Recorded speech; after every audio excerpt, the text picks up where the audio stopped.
നമ്മുടെ വിഷയത്തിൻ്റെ മേൽ ദൈവിക തീരുമാനം ഉണ്ടായിരിക്കുന്നു എന്നുള്ള തിരിച്ചറിവും ആ തിരിച്ചറിവ് നൽകുന്ന സന്തോഷമാണ്. കാര്യം ഉടമ്പടി പോലെ ഇന്നത്തെ കാലത്തെ ഇതൊരു കാലഘട്ടത്തിൻ്റെ പദ്ധതി പ്രയോഗമാണ്. പലതരത്തിലുള്ള വ്യാകുലങ്ങളിലെ വെന്ത് നീറുന്ന മനുഷ്യനെ പെട്ടെന്ന് ദൈവവുമായി ഇടപെടാനും ദൈവത്തെ ആ വിഷയത്തിൽ ഇടപെടുത്താനും ബൈബിൾ നൽകുന്ന സുനിശ്ചിതമായ ഒരു പദ്ധതിയാണ് ഉടമ്പടി. ഈ സുനിശ്ചിതമായ പദ്ധതി കൃപാസനത്തിൽ എൻ്റെ ആധ്യാത്മികതയിലേക്ക് വരുമ്പോൾ അത് മരിയൻ ഉടമ്പടിയായിട്ട് കൺവേർട്ട് ചെയ്യും, അപ്ഡേറ്റ് ചെയ്യാം. മറ്റ് സാധാരണ ഉടമ്പടിയേക്കാളും കുറച്ചുകൂടി പ്യൂരിഫൈഡാണ്, കുറച്ചുകൂടി ട്രയൽ ആൻഡ് എററെല്ലാം കഴിഞ്ഞിട്ടുള്ള ഒരു പ്രൂവൻ ഫാക്റ്റാണ് മരിയൻ ഉടമ്പടി.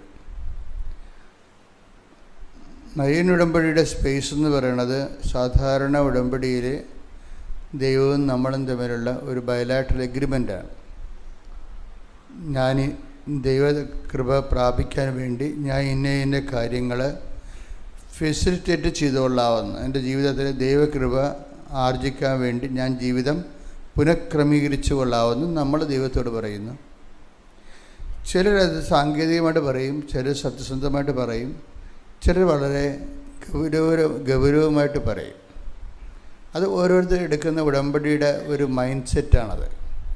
ചിലർ ഒക്കുമായിരിക്കും, ഒക്കണേ കൊള്ളാം, ദൈവത്തിന് കൊള്ളാം എന്നൊക്കെ പറഞ്ഞെടുക്കും, അവരുടെ കാര്യത്തിൽ തീരുമാനമാകും അപ്പം തന്നെ. ചിലർ ഇതെൻ്റെ ലാസ്റ്റ് ഓപ്ഷനാണ്, ഇനി എനിക്ക് വേറെ ഒന്നും അറിയത്തില്ല, എൻ്റെ ജീവിത പ്രശ്നങ്ങൾക്ക് ഇനി എനിക്ക് വേറെ ഒന്നും അറിയത്തില്ല, ഇതെൻ്റെ അവസാനത്തെ ഒരു നടപടിയാണ്, ഇതിൽ ദൈവം എന്നെ സഹായിക്കും, കാരണം ഞാൻ വൃത്തിയും മെനയുമായിട്ട് ഉടമ്പടി ജീവിക്കും. അതാണ് കറക്റ്റ് പോയിൻ്റ്. ഞാൻ വൃത്തിയും മെനയുമായിട്ട് ഉടമ്പടി, ഇതെൻ്റെ അവസാനത്തെ ചാൻസാണ്, എനിക്കിതിനേക്കാൾ വലുതൊന്നും അറിയത്തില്ല, ഞാൻ വളരെ കർക്കശമായ രീതിയിൽ ഉടമ്പടിയോട് വിശ്വസ്തത പുലർത്തും എന്ന് പറഞ്ഞ് എൻ്റെ വിശ്വസ്തതയ്ക്ക് വല്ല കുഴപ്പമുണ്ടെങ്കിൽ അത് പരിഹരിക്കപ്പെടട്ടെ എന്ന് വിചാരിച്ചുകൊണ്ട് ഓവർഡോസ് എടുക്കും. ചില ആൾക്കാർ മരുന്നെടുക്കത്തില്ലേ, മരുന്നെടുക്കുമ്പോൾ ഒരു പാരസെറ്റമോൾ കഴിച്ചാൽ പനി മാറിയില്ലെങ്കിൽ വന്നാൽ 1.5 കഴിച്ചേക്കാം, അങ്ങനെ പൂട്ടെന്ന് വിചാരിക്കും. പക്ഷെ അത് മരുന്ന് നമുക്ക് ഓവർഡോസ് എടുക്കുന്നത് അപകടം വരും. പക്ഷെ ഉടമ്പടിയിൽ ഓവർഡോസ് ഇതിൻ്റെ ഒരു സ്റ്റൈലാണ്. മരുന്ന് നമുക്ക് ഒരു പനി മാറത്തില്ല. ഞാൻ ഈ പാരാസെറ്റമോൾ രാവിലെയും കഴിച്ചാണല്ലോ, വൈകുന്നേരം ആകുമ്പോൾ പിന്നെ ഒരെണ്ണം കഴിക്കും. അതുകൊണ്ട് ഇനി ഇത് മാറിയില്ലെങ്കിൽ എന്നാൽ 1.5 കഴിച്ചേക്കാം, ഒരു 5 mg കൂടി കഴിച്ചേക്കാമെന്ന് വിചാരിച്ചുകൊണ്ട് ഓവർഡോസ് എടുക്കും. മരുന്ന് ഓവർഡോസ് എടുത്താൽ സ്വാഭാവികമായിട്ടും അത് നമുക്ക് കേടാണ്, വിഷമായിട്ട് പോയ്സണായിട്ട് മാറും. പക്ഷെ ഉടമ്പടിയുടെ ഒരു നേച്ചർ എന്ന് വെച്ചാൽ ഈ ഉടമ്പടിയുടെ ഓവർഡോസാണ് നമ്മളെ രക്ഷപ്പെടുത്തുന്നത്. കാരണം നമ്മുടെ സത്യസന്ധതയുടെ ഒരു പ്രകടനമാണത് ഓവർഡോസ്. അത് ചില ആൾക്കാർക്ക് ഇതിനെക്കുറിച്ച് നല്ല ഒരു ബുദ്ധിയുണ്ട്. കാര്യം ക്രിസ്തുവിൻ്റെ മൈൻഡ് സെറ്റ് ഓവർഡോസിലാണ് വരുന്നത്. എന്താണ് 5:46 എടുത്തേ, 5:46 മത്തായിയുടെ സുവിശേഷം. മത്തായി 5:46-47. നിങ്ങളെ സ്നേഹിക്കുന്നവരെ നിങ്ങൾ സ്നേഹിച്ചാൽ, പറഞ്ഞേ, നിങ്ങളെ സ്നേഹിക്കുന്നവരെ നിങ്ങൾ സ്നേഹിച്ചാൽ നിങ്ങൾക്ക് എന്ത് പ്രതിഫലമാണ് ലഭിക്കുക? നിങ്ങൾക്ക് എന്ത് പ്രതിഫലമാണ് ലഭിക്കുക? ചുങ്കക്കാർ പോലും അത് തന്നെ ചെയ്യുന്നില്ലേ? ചുങ്കക്കാർ പോലും അത് തന്നെ ചെയ്യുന്നില്ലേ? സഹോദരങ്ങളെ മാത്രമേ നിങ്ങൾ അഭിവാദനം ചെയ്യുന്നുള്ളൂവെങ്കിൽ വിശേഷവിധിയായി എന്താണ് നിങ്ങൾ ചെയ്യുന്നത്? വിജാതീയരും അത് തന്നെ ചെയ്യുന്നില്ലേ? അതാണ് പ്രശ്നം. സാധാരണ നോർമൽ ലൈഫ്, ക്രിസ്ത്യൻ ലൈഫ് ആണ് നിങ്ങൾ ചെയ്യുന്നത്. നോർമൽ ക്രിസ്ത്യൻ ലൈഫിൻ്റെ അനുധാരികൾക്കനുസരിച്ച് നിങ്ങൾ ജീവിതം ഒന്ന് ക്രമീകരിക്കുകയാണെങ്കിൽ കർത്താവ് പറയും, എന്നെ അറിയാത്ത മനുഷ്യർ ഇതുപോലൊക്കെ ചെയ്യുന്നുണ്ടെന്ന് പറയും. ഇതിന് വാട്ട് ഈസ് യുവർ റെലവൻസ് എന്ന് ചോദിക്കൂ. എന്നെ അധികം അറിയാത്ത ആൾക്കാർ നീ ചെയ്യണ പോലൊക്കെ തന്നെയാണ് ചെയ്യണത്, പിന്നെ നിനക്ക് എന്താണ് എക്സ്ട്രാ ക്ലെയിമും ചോദിക്കും. എക്സ്ട്രാ ക്ലെയിം, വിശേഷ വിധിയും എക്സ്ട്രാ ക്ലെയിമും തമ്മിൽ ബന്ധമുണ്ട്. ഇപ്പം എന്താ ചോദിക്കണത്? വിശേഷ വിധിയായി പറഞ്ഞേ, വിശേഷവിധിയായി നിങ്ങൾ എന്താണ് ചെയ്യുന്നത്. അപ്പം മത്തായിയുടെ സുവിശേഷം എത്രാമത്തെ വാക്യമാണത്? ഇതിൻ്റെ ക്യാപിറ്റൽ ഇതിൻ്റെ വേർഡാണ്. മത്തായിയുടെ സുവിശേഷം 5:46-47.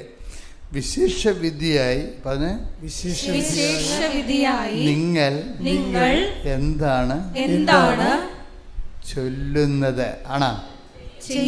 അതാണ് പ്രശ്നം. ഇവിടുത്തെ മുഴുവനും ട്രാജഡി എന്ന് പറയണത്, ദൈവം എന്ന് പറയുമ്പോൾ തന്നെ ഉടനെ പറയും പ്രാർത്ഥനയാണ്. പ്രാർത്ഥന എന്ന് പറയുമ്പോൾ പറയും കൂടുതൽ പ്രാർത്ഥിക്കുന്നത് ആരാണ്? അവന് ദൈവം ഇങ്ങനെ വഴങ്ങി വരും. എവിടെ വരാൻ? പിന്നെ നിൻ്റെ ഈ നാക്കിൻ്റെ കളി കൊണ്ട് ദൈവം ഇങ്ങനെ ഒടിഞ്ഞു വരാൻ പോകുകയല്ലേ? അതാണ് ബൈബിൾ പറയണത്. വിശേഷ വിധിയായി നിങ്ങൾ എന്താണ് ചെല്ലുന്നതെന്നല്ല. അതുകൊണ്ടാണ് നിങ്ങൾ പറഞ്ഞത് കർണക്കൊന്ത 101 പ്രാവശ്യം ചൊല്ലി, പ്രത്യക്ഷപാഠം 30 പ്രാവശ്യം ചൊല്ലി. വിശേഷവിധിയായി ചൊല്ലിക്കൂട്ടിയിട്ട് ദൈവത്തെ വഴക്കാമെന്ന് വിചാരിക്കരുത്. വിശേഷവിധിയായി നിങ്ങൾ എന്താണ് ചെയ്യുന്നത്. അതുകൊണ്ട് തന്നെയാണ് ഉടമ്പടിയിൽ ചെല്ലുന്ന പ്രാർത്ഥനയല്ല, ചെയ്യുന്ന പദ്ധതിയാണെന്ന് പറയുന്നത്. ഇതാണ് ഫസ്റ്റ്. ഉടമ്പടിയും സാധാരണ ജീവിതവും തമ്മിലുള്ള വ്യത്യാസം എന്ന് വെച്ച് കഴിഞ്ഞാൽ, ഒന്ന് ചൊല്ലുന്ന പ്രാർത്ഥനയല്ല, പിന്നെ എന്താണ് ചെയ്യുന്ന പദ്ധതിയാണ്. ദൈവികമായ ശുശ്രൂഷ ചെയ്യണം. ഇനി ചെയ്യേണ്ടി വരുമ്പോൾ എന്താ, ഒരു കാര്യം നമുക്ക് ചെയ്യണമെങ്കിൽ എന്ത് വേണം? 3 ഇന്ധനങ്ങൾ വേണം. നമുക്ക് ഒരു കാര്യം ചെയ്യണമെങ്കിൽ 3 കാര്യങ്ങൾ വേണം. 3 ക്വാളിറ്റി വേണം, 3 കപ്പാസിറ്റി വേണം. എന്തൊക്കെയാണ്? വിശ്വാസം, പ്രത്യാശ, സ്നേഹം. ക്ലിയർ അല്ലേ? ഇത് ചെയ്യണമെങ്കിൽ 3 കാര്യങ്ങൾ വേണം. സ്നേഹമുണ്ടോ നിങ്ങൾക്കെന്ന് ചോദിച്ചാൽ നിങ്ങൾ ഉടനെ വൈകാരിക സ്നേഹമെന്ന് പറയും. അതല്ല. ഈ ബൈബിളിലെ ദൈവസ്നേഹം എന്ന് പറഞ്ഞാൽ, ഇപ്പം നിങ്ങൾക്ക് കുമ്പസാരിക്കാൻ വരുമ്പോൾ ഞാനെന്ത് കുമ്പസാരിക്കാനാണ്, ഞാൻ ഇങ്ങനെ ദൈവത്തിനെ ഒപ്പിച്ച് ജീവിക്കുകയാണ്, പ്രത്യേകിച്ച് കുമ്പസാരിക്കാനൊന്നും ഇല്ല എന്ന് പറഞ്ഞാൽ, നിങ്ങൾക്ക് ഒന്നെങ്കിൽ ഞാൻ പറയാം നിങ്ങൾക്ക് എന്തോ വട്ടുണ്ടെന്ന് പറയും. എന്താ കാര്യം വെച്ച് കഴിഞ്ഞാൽ, കുമ്പസാരിക്കാനൊന്നും ഇല്ലെന്ന് പറഞ്ഞാൽ അതിൻ്റെ അർത്ഥം പരിശുദ്ധാത്മാവ് ഈ പിശാച് വർക്ക് ചെയ്യുന്നില്ലെന്ന് എൻ്റെ അർത്ഥം. നിങ്ങൾക്ക് ആരോടെങ്കിലൊക്കെ പറയാം, ബട്ട് ധ്യാനഗുരുക്കന്മാരുടെ വരുമ്പോൾ നിങ്ങൾക്ക് കുമ്പസാരിക്കാനൊന്നുമില്ല എന്ന് പറഞ്ഞാൽ എൻ്റെ അർത്ഥം പരിശുദ്ധാത്മാവ് നിങ്ങളിൽ നിന്ന് പോയിട്ട് വർഷങ്ങളായി, നിങ്ങൾക്ക് ആലോചന ചെയ്തു തരാൻ ആരുമില്ല. പരിശുദ്ധാത്മാവ് ഉണ്ടെങ്കിൽ ദൈവത്തോടുള്ള സ്നേഹരാഹിത്യത്തിൻ്റെ മേഖലകളെ നിങ്ങളെ ബോധ്യപ്പെടുത്തും. അല്ലാതെ നിങ്ങൾ വ്യഭിചാരം ചെയ്താൽ വെള്ളമടിച്ചാന്നല്ല പ്രശ്നം. നിങ്ങൾ ഉടനെ കയറി കുമ്പസാരം എന്ന് പറയുമ്പോൾ ഉടനെ നിങ്ങൾ ഇതുപോലെയുള്ള ക്യാപിറ്റൽ സിൻസാണ് പറഞ്ഞത്. അതല്ല. നിങ്ങളുടെ ഓരോ പ്രാർത്ഥനകളിലും ദൈവസ്നേഹം ഉണ്ടോ എന്നാണ് പ്രശ്നം. ദൈവസ്നേഹം, ഇപ്പോൾ ഒരു മനുഷ്യൻ ദൈവസ്നേഹം ഉണ്ടെങ്കിൽ സ്വാഭാവികമായിട്ട് പാപം കുറഞ്ഞിരിക്കും. ഇനി ദൈവസ്നേഹം ഇല്ലെങ്കിലും പാപം കുറഞ്ഞിരിക്കും, പക്ഷേ നമ്മൾ അറിയത്തില്ല. ചില ആൾക്കാർ പറയല്ലേ, എനിക്ക് രാത്രിയാണ് ചുമ, രാവിലെ ഞാൻ ഓക്കെയാണെന്ന്. എനിക്ക് രാത്രിയാണ് ചുമ വരണത്, രാവിലെ ഞാൻ ഓക്കെയാണെന്ന് പറയും. ചില കുമ്പസാരക്കാരുടെ ചില അവസ്ഥ അതാണ്. രാത്രി ചുമയെന്ന് വെച്ചാൽ നിനക്ക് ഉൾപ്പനി ഉണ്ടെന്നല്ല എൻ്റെ അർത്ഥം. പക്ഷെ പകൽ നീ അറിയുന്നില്ലെന്ന് എൻ്റെ അർത്ഥം. പകൽ നീ അറിയുന്നില്ല. പകൽ അറിയിക്കാനുള്ള സിംറ്റംസ് ഇല്ല. പരിശുദ്ധാത്മാവ് ഉണ്ടെങ്കിലല്ല, പരിശുദ്ധാത്മാവ് എല്ലാവരിലും ഉണ്ട്. പരിശുദ്ധാത്മാവ് ചില സമയത്ത് നിർവീര്യമായി, പരിശുദ്ധാത്മാവ് ഉണ്ട്, പക്ഷേ എന്താ പരിശുദ്ധാത്മാവ് സംഭവിക്കണത്? കൈയും കാലും അനക്കാൻ പറ്റത്തില്ല. ഇപ്പം ചില പരിശുദ്ധാത്മാവ് ഉണ്ട്, പക്ഷേ പരിശുദ്ധാത്മാവിൻ്റെ കൈയും കാലും അനങ്ങത്തില്ല. എന്താ കാര്യം? സിക്കാണ്. അതുകൊണ്ടാണ് ബൈബിൾ പറയും പരിശുദ്ധാത്മാവിനെ നിർവീര്യം ആക്കരുത്, അല്ലേ? തെസ്സലോനിയൻസ് 5:19 ആത്മാവിനെ നിങ്ങൾ നിർവീര്യമാക്കരുത്. എന്ന് പറഞ്ഞ് ആത്മാവിനെ നിങ്ങൾ നിർവീര്യം ആക്കരുത്. ബൈബിള് ചോദിച്ചാൽ മാത്രമേ തുറക്കത്തുള്ളൂ. ഇങ്ങനെ തുറന്ന് കിടക്കത്തില്ല. തുറന്ന് കിടക്കുന്നത് വെയിറ്റിംഗ് ഷെഡാണ്. വെയിറ്റിംഗ് ഷെഡിന് പൂട്ടും താക്കോലൊന്നും ഇല്ലല്ലേ. ബൈബിളിന് പൂട്ടും താക്കോലും ഉണ്ട്. അതിങ്ങനെ തുറന്ന് മലന്ന് കിടക്കത്തില്ല. മുട്ടുവിൽ നിങ്ങൾക്ക് അതാ തുറക്കപ്പെടും. നമ്മൾ ബൈബിളിൻ്റെ പല വചനങ്ങളിലും പ്രാർത്ഥിച്ചാൽ മാത്രമേ ഓപ്പൺ ചെയ്ത് കിട്ടത്തുള്ളൂ. അതുകൊണ്ട് നിങ്ങൾക്ക് സംഭവിക്കണമെന്ന് വെച്ചാൽ നിങ്ങൾ ബൈബിൾ വായിച്ചേക്കാം, ആരാപ്പനക്ക് ബൈബിൾ വായിക്കണമെന്നല്ല പറഞ്ഞത്, വായിച്ചേക്കാന്ന് ഇങ്ങനെ വായിച്ചുകൊണ്ടിരിക്കും. അങ്ങനെ ഓപ്പൺ ചെയ്യത്തില്ല. ഫസ്റ്റ് നിങ്ങൾ ദൈവതിരുസന്നിധിയിലാണെന്ന് നിങ്ങളൊരു ഓർമ്മ വരുത്തണം. രണ്ടാമത് വായിക്കാനുള്ള യോഗ്യത ഉണ്ടോ എന്ന് ഉറപ്പ് വരുത്തണം. ഇത് കയ്യിലെടുക്കാനുള്ള യോഗ്യത ഉണ്ടോ എന്ന്. കാര്യം പഴയ നിയമമല്ല, പുതിയ നിയമം. പുതിയ നിയമത്തിലെ ഓരോ വാക്കും അങ്ങേരുടെ രക്തം കൊണ്ട് കഴുകിയ വിശുദ്ധ ശക്തമുള്ള വചനങ്ങളാണ്. കാര്യം അതിനെല്ലാം അങ്ങേര് രക്തം ചിന്തിയിട്ട് സീൽ ചെയ്തിട്ടുണ്ട്. പഴയ നിയമം വായിക്കണ പോലെ പുതിയ നിയമം വായിക്കാൻ പറ്റത്തില്ല. പുതിയ നിയമം വായിക്കണമെങ്കിൽ മുട്ട നിന്ന് വായിക്കേണ്ടി വരും. പഴയ നമുക്ക് നിന്ന് വായിക്കാം. യഹൂദന്മാരെല്ലാം നിന്നല്ല പ്രാർത്ഥിക്കേണ്ടത്, ക്രിസ്ത്യാനി മുട്ട നിന്നാണ് പ്രാർത്ഥിക്കുന്നത്. എന്താ പ്രശ്നം വെച്ച് കഴിഞ്ഞാൽ പുതിയ നിയമം വായിക്കണമെങ്കിൽ യവൻ്റെ കുരിശിൻ്റെ ചുവട്ടിൽ നമ്മൾ മുട്ടയിൽ നിൽക്കും. കർത്താവേ, നീ ഞങ്ങൾക്ക് വേണ്ടി ക്രൂശിക്കപ്പെട്ടവനാണ്, തിരുവിലാവിൽ മുറിവേറ്റവനാണ്, മുൾക്കിയുടെ ചൂടിയവനാണ്, നിൻ്റെ വിശുദ്ധമായ രക്തത്താലാണ് നീ വചനം സ്ഥിരീകരിച്ചിരിക്കുന്നത്. ആ വചനത്തിൻ്റെ വാതിൽ ഈ ഉള്ളവർക്ക് വേണ്ടി, ഈ ഉള്ളവന് വേണ്ടി തുറന്നു തരണമേ. ശ്രുതികട്ടെ, ഹല്ലേലൂയ. മാത്രം അത് രക്ഷപ്പെടാൻ. കാര്യം രക്ഷ എന്നൊക്കെ പറയണത് നിൻ്റെ ജീവിതം ഒരു നിമിഷം. ദൈവവേദനെ, നീ ദൈവതിരുസന്നിധിയിലാണ് ഇരിക്കണത്. നീ വന്നതല്ല വിളിച്ചതാണെന്ന് ഓർത്താൽ മതി. എന്താണ്? വന്നതല്ല, എന്നെ വിളിച്ചതാണ്. സ്വരത്തിൽ പറഞ്ഞ്, വന്നതല്ല വിളിച്ചതാണ്. ഞാൻ വന്നതല്ല എന്നെ വിളിച്ചതാണ്. ഞാൻ വന്നതല്ല എന്നെ വിളിച്ചതാണ്. ഹല്ലേലൂയ. മഹത്വം, മഹത്വം.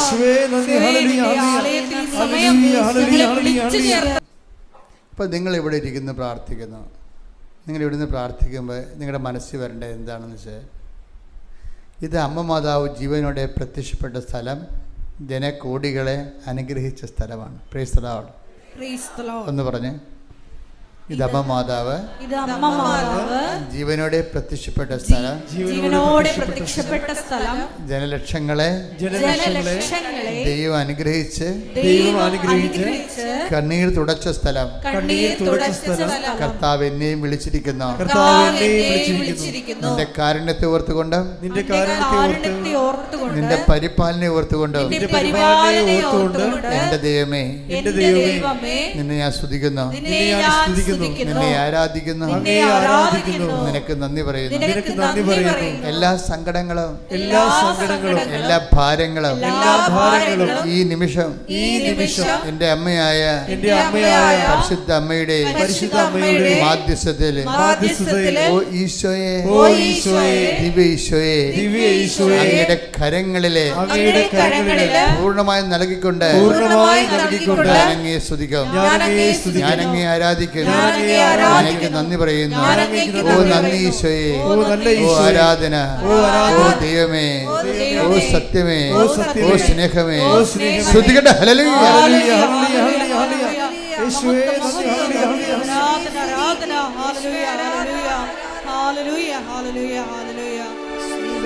സ്ഥലത്തിൻ്റെ പ്രത്യേകത ഉണ്ട് മക്കളെ. ഈ നമ്മൾ ഇപ്പം തന്നെ കഴിഞ്ഞ ദിവസങ്ങളിൽ ഞാൻ ഇംഗ്ലണ്ടിലെ ബെർഹിംഹാവിൽ ഒരു ധ്യാനം നടത്തി. ആ ധ്യാനം നല്ല ശക്തമായ അഭിഷേകമുള്ള ധ്യാനമാണ്. 12,500 പേര് ആ ധ്യാനത്തിൽ പങ്കെടുത്ത്. അതിനുശേഷം ഞാൻ ഒരു ദിവസം കഴിഞ്ഞപ്പോൾ സ്റ്റെയിൽസ്ഫോർഡിൽ വന്ന് ധ്യാനം നടത്തി. സ്റ്റെയിൽസ്ഫോർഡ് ഒരു വലിയ ആശ്രമമാണ്, 10 ഏക്കറുള്ളൊരു ആശ്രമമാണ്. ആ ആശ്രമത്തിൽ മാതാവ് പ്രത്യക്ഷപ്പെട്ട സ്ഥലമാണ്. മാതാവ് പ്രത്യക്ഷപ്പെട്ടിട്ട് ബന്ധിഞ്ഞ് കൊടുത്ത സ്ഥലമാണ്. അപ്പം ഞാൻ ആ പുഴയുടെ ഓരങ്ങളെല്ലാം നടന്ന് പ്രാർത്ഥിച്ചുകൊണ്ട്, അപ്പം അവിടെ 700 പേരെ ഉണ്ടായിരുന്നുള്ളൂ. വല്ല അകലയിൽ നിന്നൊക്കെ വരണമായിരുന്നു ആൾക്കാർ. 700 പേര് മതിയായിരുന്നു ശരിക്കും. അതൊരു പള്ളിയാണ്. പക്ഷേ അനോയിൻറ്റിങ് ലെവൽ വ്യത്യാസമുണ്ട്. മറ്റത് സ്റ്റേഡിയത്തിലാണ് നടത്തിയത്. ഇതൊരു അമ്മ മത പ്രത്യക്ഷപ്പെട്ട ദേവാലയത്തിലാണ് നടത്തിയത്. ഇതിൻ്റെ അനോയിൻറ്റിങ് ലെവൽ വ്യത്യാസമുണ്ട്. ഇത് സ്റ്റേഡിയത്തിൽ നടത്തുന്നതിനേക്കാളും മാതാവിൻ്റെ പ്രത്യക്ഷീകരണ സ്ഥലത്ത് നടത്തി കഴിഞ്ഞപ്പോൾ എൻ്റെ വചനങ്ങളെല്ലാം മാറി, വചനങ്ങളുടെ രീതികൾ, പ്രസൻറ്റേഷൻ്റെ രീതികൾ മാറി, ആൾക്കാരുടെ അനുഭവതലങ്ങൾ മാറി, അഭിഷേക ലെവൽ മാറി, മൊത്തം മാറി. അതാണ് വ്യത്യസ്തങ്ങളായ വിഷയങ്ങൾ. അതുകൊണ്ട് നിങ്ങളിവിടെ വരുമ്പോൾ തന്നെ ഓർക്കുക, ദൈവം നിങ്ങളെ വിളിച്ചതാണ്. മാതാവ് പ്രത്യക്ഷപ്പെട്ട ഇടത്തേക്ക് ദൈവം നൽകിയ, രക്ഷപ്പെടാൻ വേണ്ടി ദൈവം നൽകിയ ഒരു പദ്ധതിയാണ് ഉടമ്പടി. ആ പ്രത്യക്ഷീകരണത്തിൻ്റെ ഭാഗമായിട്ട് ഉടമ്പടി വന്നിരിക്കുന്നത്. നിങ്ങൾ കഥ അറിയാതെ ആട്ടം കാണരുത്. വളരെ സഡൻ ഉടമ്പടി വന്നതല്ല. ഇപ്പം നവീകരണ ധ്യാനം എന്നുണ്ട്, അത് ജീവിതം നവീകരിക്കാനുള്ളതാണ്. വളർച്ചാ ധ്യാനമുണ്ട്, വിശ്വാസത വളർച്ച പ്രാപിക്കാനുള്ളതാണ്. ആന്തരിക സൗഖ്യദാനമുണ്ട്, മുറിവേറ്റ ചിന്തകൾ, വേദനിപ്പിക്കുന്ന ഓർമ്മകൾ, ആദികൾ, ഭീതികളെല്ലാം സുഖപ്പെട്ടുകൊണ്ട് കുറച്ചുകൂടി ജീവനുള്ള ജീവിതം, ആത്മീയ ജീവിതത്തിന് വേണ്ടിയുള്ളതാണ്. പിന്നെ എന്താണ്, പ്രാർത്ഥനാനുഭവ ധ്യാനമുണ്ട്, തീക്ഷ്ണമായി പ്രാർത്ഥിച്ച് അഭിഷേകം പ്രാപിക്കാനുള്ളതാണ്. പിന്നെ എന്താണ്, വരദാനങ്ങളുടെ ധ്യാനമുണ്ട്, വരദാനങ്ങൾ ഉപയോഗിച്ചുകൊണ്ട് ശുശ്രൂഷ ചെയ്യാനുള്ളതാണ്. ഉടമ്പടി ധ്യാനമുണ്ട്, വാഗ്ദാനങ്ങൾ പ്രാപിക്കാനുള്ളതാണ്. Praise the Lord, praise the Lord. ശ്രദ്ധിക്കട്ടെ, ഹല്ലേലൂയ, ഹല്ലേലൂയ, ഹല്ലേലൂയ, ഹല്ലേലൂയ. വാഗ്ദാനങ്ങൾ പ്രാപിക്കാനുള്ള വലിയ ഉടമ്പടി പ്രാർത്ഥന ഞങ്ങൾക്ക് നൽകിയതിന് പിതാവിന് വാഗ്ദാനങ്ങൾ പ്രാപിക്കാനുള്ളതാണ്. ഇപ്പം ദൈവം മനുഷ്യൻ്റെ അനുദിന ജീവിതവും നിത്യജീവിതവും മെയിൻറ്റെയിൻ ചെയ്യുന്നതിന് വേണ്ടിയുള്ള ദൈവികമായ പദ്ധതിയാണ് വാഗ്ദാനം. എന്ന് വെച്ച് കഴിഞ്ഞാൽ എപ്പോഴും ഞാൻ നിങ്ങളോട് പറയും, പുതിയ ആൾക്കാരുള്ളത് കൊണ്ടാണ് പഴയത് ഞാൻ ആവർത്തിക്കണം കേട്ടോ. പഴയ ആൾക്കാർക്ക് ബോറടിക്കരുത്. പുതിയ ആൾക്കാർ ഒത്തിരി ഉണ്ടല്ലോ. ആദ്യമായിട്ടും കൃപാസനത്തിൽ വന്നിരുന്ന് കൈപോക്കിക്ക് കുറച്ച് പേരുണ്ട്, ജസ്റ്റ് ഓക്കെ.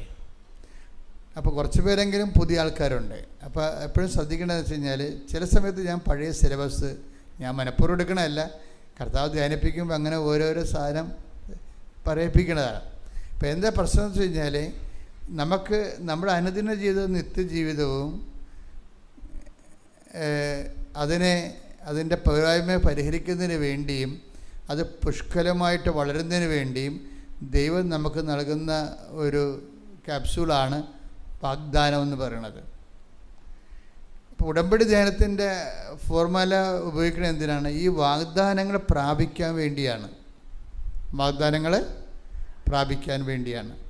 ഇപ്പോൾ വാഗ്ദാനങ്ങളിൽ പലപ്പോഴും വന്നിട്ടുള്ള ഒരു കുഴപ്പം, വാഗ്ദാനങ്ങൾ പ്രാപിക്കാൻ പറ്റും, പക്ഷേ എപ്പോൾ പ്രാപിക്കാൻ പറ്റുമെന്നതിനെക്കുറിച്ച് ടൈം കണ്ടന്റ് അഡ്രസ്സ് ചെയ്യണില്ല. Why we came to this marine covenant, അതായത് കവനൻറ്റിൻ്റെ അത് വാഗ്ദാനങ്ങൾ പ്രാപിക്കാൻ പറ്റും, പക്ഷേ എപ്പോഴെങ്കിലും പ്രാപിച്ചാൽ മതിയോ?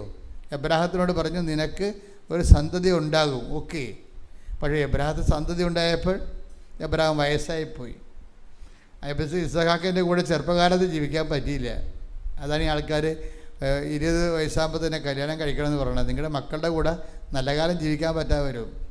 കല്യാണം താമസിച്ചതിനെ പറ്റും. ചിലരൊക്കെ 40 വയസ്സിലേക്കാണ് കല്യാണം കഴിക്കേണ്ടത്. വരട്ടെ, ജോലി കിട്ടട്ടെ, വരട്ടെ, ജോലി കിട്ടട്ടെ എന്ന് പറയും. നീട്ടിക്കൊണ്ടുപോയി 40-ാം വയസ്സിൽ കല്യാണം കഴിക്കും. 40-ാം വയസ്സിൽ കല്യാണം കഴിച്ചു കഴിഞ്ഞാൽ നിങ്ങളുടെ കൊച്ച് 10ാം ക്ലാസ് പാസ്സാകുമ്പോൾ നിങ്ങൾക്ക് 55 വയസ്സാവും. അവൻ PDCയിലായി കഴിഞ്ഞ് കഴിഞ്ഞാൽ നിൻ്റെ നര വരും. അവൻ പറയും, അമ്മ കോളേജിൽ വരണ്ടെന്ന് പറയും. എന്താണ് ഈ വലിയമ്മ എന്തിനാണ് കോളേജിൽ വരേണ്ടതെന്ന്? കാര്യം അവരുടെ പിള്ളേരൊക്കെ നല്ല മിടുക്കന്മാരായ അമ്മമാരെ വരുമ്പോൾ വലിയമ്മ നരച്ച് വരേണ്ടി വരും. അപ്പോൾ അമ്മയ്ക്ക് ഇതല്ലാതെ വേറെ ഡ്രസ്സില്ല ചോദിക്കും. ഇപ്പം താമസിക്കണത് നല്ല കാര്യമൊന്നുമല്ല കല്യാണം താമസിക്കുന്നത് നല്ല കാര്യമല്ല. നിങ്ങൾ കല്യാണത്തിനേക്കാളും കുഞ്ഞുങ്ങളെക്കാളും പ്രാധാന്യം ജോലിക്ക് കൊടുക്കുന്നത് കൊണ്ടാണ് കല്യാണം താമസിക്കുന്നത്. അത് നിങ്ങളുടെ സ്വന്തം പദ്ധതിയാണ്, ദൈവ പദ്ധതിയാണെന്ന് അറിയത്തില്ല. സ്വന്തം പദ്ധതിയാണത്. സ്വന്തമായിട്ട് ഉണ്ടാക്കി വെച്ച പദ്ധതികളുണ്ടല്ലോ മനുഷ്യനെ. അപ്പം അതിൻ്റെ പേരിലാണുള്ളത്. അപ്പോൾ എന്താ പ്രശ്നം വെച്ച് കഴിഞ്ഞാൽ, ടൈം കണ്ടൻറ്റ് വാഗ്ദാനം പ്രാപിക്കുന്ന മോശസിനോട് പറയും, വാഗ്ദാനം തേനും പാലും ഒഴുകുന്ന വാഗ്ദാന ദേശത്ത് നിങ്ങൾ ചെല്ലും എന്നാരോട് പറഞ്ഞ്? മോശസിനോട് പറഞ്ഞ്. പക്ഷേ പുള്ളിക്കാരൻ അതിൻ്റെ താമസിച്ച കാരണം പുള്ളിയുടെ കാലം കഴിഞ്ഞു പോയി. അല്ല, അതല്ല സംഭവിച്ചത്. വാഗ്ദാനത്തിൽ നിങ്ങൾ തേനും പാലും ഒഴുകുന്ന വാഗ്ദാനം നേട്ടത്തിൽ ചെല്ലും, ഞാൻ നിങ്ങളെ കൊണ്ടുവരുമെന്ന് പറഞ്ഞ്. അപ്പോൾ 40 കൊല്ലം എടുത്ത് 40 കൊല്ലം എടുത്തപ്പോൾ മോസസ് വയസ്സായിപ്പോയി. വാഗ്ദാനം പ്രാപിക്കുമ്പോൾ ഉള്ള കുഴപ്പം അത് ടൈം ബൗണ്ട് ആയിരിക്കണം, അല്ലെങ്കിൽ പ്രയോജനം ഉണ്ടായില്ല. ഇപ്പം ഇത്തിരി പറയുക ചൂടോടെ കഴിക്കണമെന്ന് പറയത്തില്ലേ, അല്ലേ? ആറിപ്പോയി കഴിഞ്ഞാൽ വളിച്ചു പോകും. ടൈം നിസ്സാര കാര്യമല്ല, ടൈം ഒരു സീരിയസ് വിഷയമാണ്. എപ്പോഴെങ്കിലും കിട്ടിയിട്ട് കാര്യമില്ല. അപ്പോൾ അതുകൊണ്ട് അതിൻ്റെ ടൈമിൽ തന്നെ നമുക്ക് കിട്ടണം. അതിനെയാണ് മരിയൻ കവനൻ്റ് എന്ന് പറഞ്ഞത്. കവനൻ്റ് ഇത് ഉടമ്പടി ധ്യാനം എന്ന് പറഞ്ഞാൽ അങ്ങനെ നിങ്ങൾ ഉടനെ കയറി ഉടമ്പടി ധ്യാനം എന്ന് പറയരുത്. മരിയൻ ഉടമ്പടി ധ്യാനം എന്നാണ് പറയേണ്ടത്. എന്താ പറയേണ്ടത്? മരിയൻ ഉടമ്പടി ധ്യാനം എന്ന് പറയുമ്പോൾ ഉള്ള പ്രശ്നം ടൈമാണ് അതിൻ്റെ അത് അഡ്രസ്സ് ചെയ്യണത്. കാനായിലെ കല്യാണത്തിൽ അവർക്ക് വീഞ്ഞില്ലെന്ന് പറയുമ്പോൾ ഈശോ എന്താ പറയണത്? സമയം ആയിട്ടില്ല. അപ്പം അമ്മയാണ് ഈ ആകാത്ത സമയം ആക്കിയെടുക്കണത്. എന്താണ് ആകാത്ത സമയം ആക്കിയെടുക്കണതിന്? നാളെ മറ്റന്നാളോ പിന്നെ എപ്പോഴെങ്കിലും നടക്കേണ്ട കാര്യങ്ങൾ ഇപ്പം നടത്തുന്നത് എങ്ങനെയാണ്? അവൻ പറയണ പോലെ ചെയ്യുക. ഇതിൻ്റെ അകത്തുള്ളതാണ്. പക്ഷേ ഇതെന്ന് പറയണത് ഞാൻ പറഞ്ഞില്ലേ, ബൈബിൾ വെയിറ്റിംഗ് ഷെഡല്ല, വാതിലില്ലാതെ തുറന്ന് കിടക്കുന്ന ഷെഡല്ല. അത് തുറന്ന് ആ ഓരോ വാക്കിനും താക്കോലുണ്ട്. ദൈവം നമുക്ക് വചനം തരുമ്പോൾ എന്നാൽ ഈ 2000 കൊല്ലമായിട്ട് ഈ വചനം പള്ളികളിൽ വായിക്കണതല്ലേ. അവൻ പറയണ പോലെ ചെയ്യണമെന്ന് എല്ലാ അച്ഛന്മാരും പറയണതാണ്, അല്ലേ? എല്ലാവരും നമ്മൾ കേട്ടിട്ടില്ലേ, കുഞ്ഞുനാളെ പോലും കേൾക്കണതാണ്. അവൻ പറഞ്ഞ പോലെ ചെയ്യുക. അപ്പോൾ നമ്മൾ ഉടനെ അവൻ പറഞ്ഞ വെള്ളം കോരി ഒഴിച്ചെന്ന് പറയും. അവിടെ നമ്മൾ ക്ലോസ് ചെയ്യും. അമ്മയുടെ പ്രത്യക്ഷീകരണം വന്നപ്പോൾ ഇതിനോട് ഞങ്ങൾ വളരെ അർത്ഥവത്തായിട്ട് പ്രതികരിക്കാൻ തുടങ്ങിയപ്പോൾ അമ്മയ്ക്ക് മനസ്സിലായി ഞങ്ങൾ ഇതിന് പറ്റുന്ന ആളാണ്, രഹസ്യം പറഞ്ഞു തരാൻ പറ്റുന്ന ആളാണെന്ന്. അപ്പോൾ പറഞ്ഞു, മോനെ അങ്ങനെയല്ല, ഭരണി വെള്ളം കോരിക്കാൻ പറഞ്ഞതല്ല, ഈശോ പറയണവർ ജീവിക്കാനാണ് പറഞ്ഞത്. ഈശോ പറയണവർ ജീവിക്കാൻ. അതാണ് ടൈം ഷോർട്ട് ചെയ്യണത്. സമയമായില്ല എന്ന് പറഞ്ഞാൽ ആകാത്ത സമയം ആക്കിയെടുക്കാൻ വേണ്ടി നമ്മളെന്താ ചെയ്യണത്? ഈശോ പറഞ്ഞ പോലെ ജീവിക്കും. നമ്മളിപ്പോൾ ഇവിടെ വന്നിട്ട് എന്താ ചെയ്യണത്? നമ്മൾ ഉടമ്പടി ചെയ്യണത് എന്താണ്? എന്താ പറയണത്? ഉടമ്പടി പറയുന്നത് നിങ്ങളോർക്കും ചിലർക്ക് വോട്ട് ചെയ്ത് കൊണ്ടുവന്ന് പെട്ടിയിടണേ, അങ്ങനെ എന്ത് പരിപാടിയാണ്? അതല്ല. ഈശോ പറഞ്ഞ പോലെ ജീവിച്ചോളാവുന്നതാണ് മാതാവിൻ്റെ മധ്യസ്ഥയിൽ നമ്മൾ ദൈവതിരുസന്നിധി പറയണത്. എന്താ പറയണത്? ഈശോ പറഞ്ഞതുപോലെ ജീവിച്ചു കൊള്ളാവുന്ന. ഇപ്പം ഈശോ പറഞ്ഞ പോലെ ജീവിച്ചു കൊള്ളാമെന്ന് പറഞ്ഞാൽ ഇവിടെ അത് ദൈവദർശനം ഉടമ്പടി പ്രഖ്യാപിക്കുന്ന സമയത്തും ഉടമ്പടി നിക്ഷേപിക്കുന്ന സമയത്തും ആ സമയത്ത് അപ്പം ഒരു വർക്കൗട്ട് ചെയ്യണം. അല്ലാതെ മകൾ വന്ന് പ്രസവിച്ച് പോട്ടെ, വീട്ടിലൊക്കെ ഭയങ്കര തിരക്കാണ്, വിരുന്നുകാരെല്ലാം പോയി കഴിഞ്ഞിട്ട് ഞാൻ പ്രത്യക്ഷ പ്രാർത്ഥന തുടങ്ങാമെന്ന് വെച്ചാൽ നടക്കത്തില്ല. നിങ്ങൾ ഉടമ്പടി പ്രഖ്യാപിക്കുമ്പോൾ നിങ്ങൾ ഉടമ്പടിയിലായി, പിന്നെ നോ ടൈം, പിന്നെ നിങ്ങൾ ഉടമ്പടി ജീവിക്കുകയും. അതിപ്പോൾ മനസ്സിലാക്കണം. ഇവിടെ കൊണ്ടുവന്ന് ഏറ്റവും പ്രധാനപ്പെട്ട എന്താണ്? ക്ലാസ്സുകളെല്ലാം കേട്ടതിന് ശേഷം ഏകാഗ്രതയോടെ മാതാവിൻ്റെ ദർശനം പ്രദക്ഷിണമായി വന്നിട്ട് ഇവിടെ നിന്നിട്ട് ഉടമ്പടി വിളക്ക്, വിശ്വാസത്തിൻ്റെ വിളക്ക്, പ്രത്യാശയുടെ വിളക്ക്, ദൈവസ്നേഹത്തിൻ്റെ വിളക്ക് ജീവിതകാലം മുഴുവൻ ഞാൻ കത്തിക്കും. കത്തിക്കാത്ത എല്ലാ വ്യക്തികളിലും ഞാൻ ദൈവസ്നേഹം കത്തിച്ച് കൊടുക്കും എന്ന് പറഞ്ഞ് ഇവിടെ കത്തിച്ചിട്ട് ഇവിടെ നിന്നുകൊണ്ട് പ്രഖ്യാപനം നടത്തും. ഈ പ്രഖ്യാപനത്തോടു കൂടി ഉടമ്പടി ആക്ടിവേറ്റ് ആകും. പിന്നെ ഒരു നിമിഷം നിങ്ങൾ വെച്ചുകൊണ്ടിരിക്കരുത്. അല്ലാതെ വീട്ടിലെ ചടങ്ങെല്ലാം കഴിയട്ടെ എന്നിട്ട് കൈയും കാലും കഴുകി എഴുന്നേക്കുക, അങ്ങനെയുള്ള ഫംഗ്ഷൻ അല്ല ഉടമ്പടി, അത് ജീവിതമാണ്. ശ്രുതികട്ടെ ഹല്ലേലൂയ. ഉടമ്പടി പ്രഖ്യാപനം മുതൽ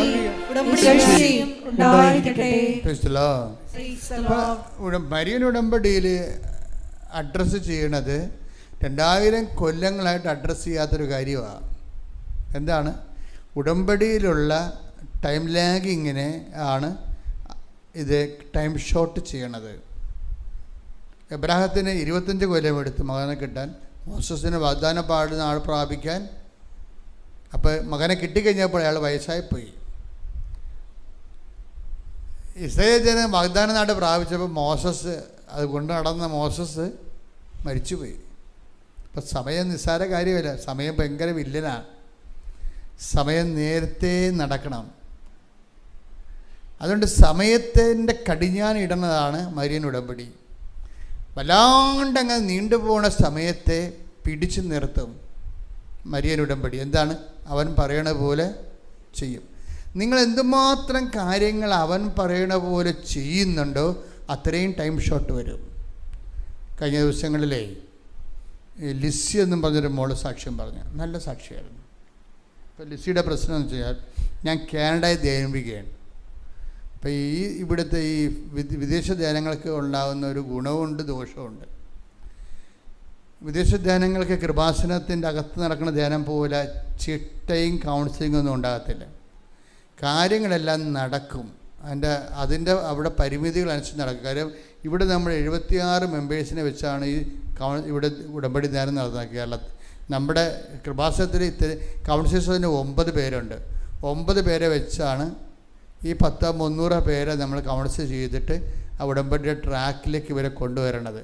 അപ്പം ഇതിനുള്ള സൗകര്യമൊന്നും ഇപ്പം ഞാനും വിജയകുമാറുമാണ് മോളിൽ അവിടെ പോകുന്നത്. ഒരാൾ പോകുമ്പോൾ തന്നെ 10 ലക്ഷം 12 ലക്ഷം രൂപ ചിലവാകും പോയി വരുമ്പോൾ.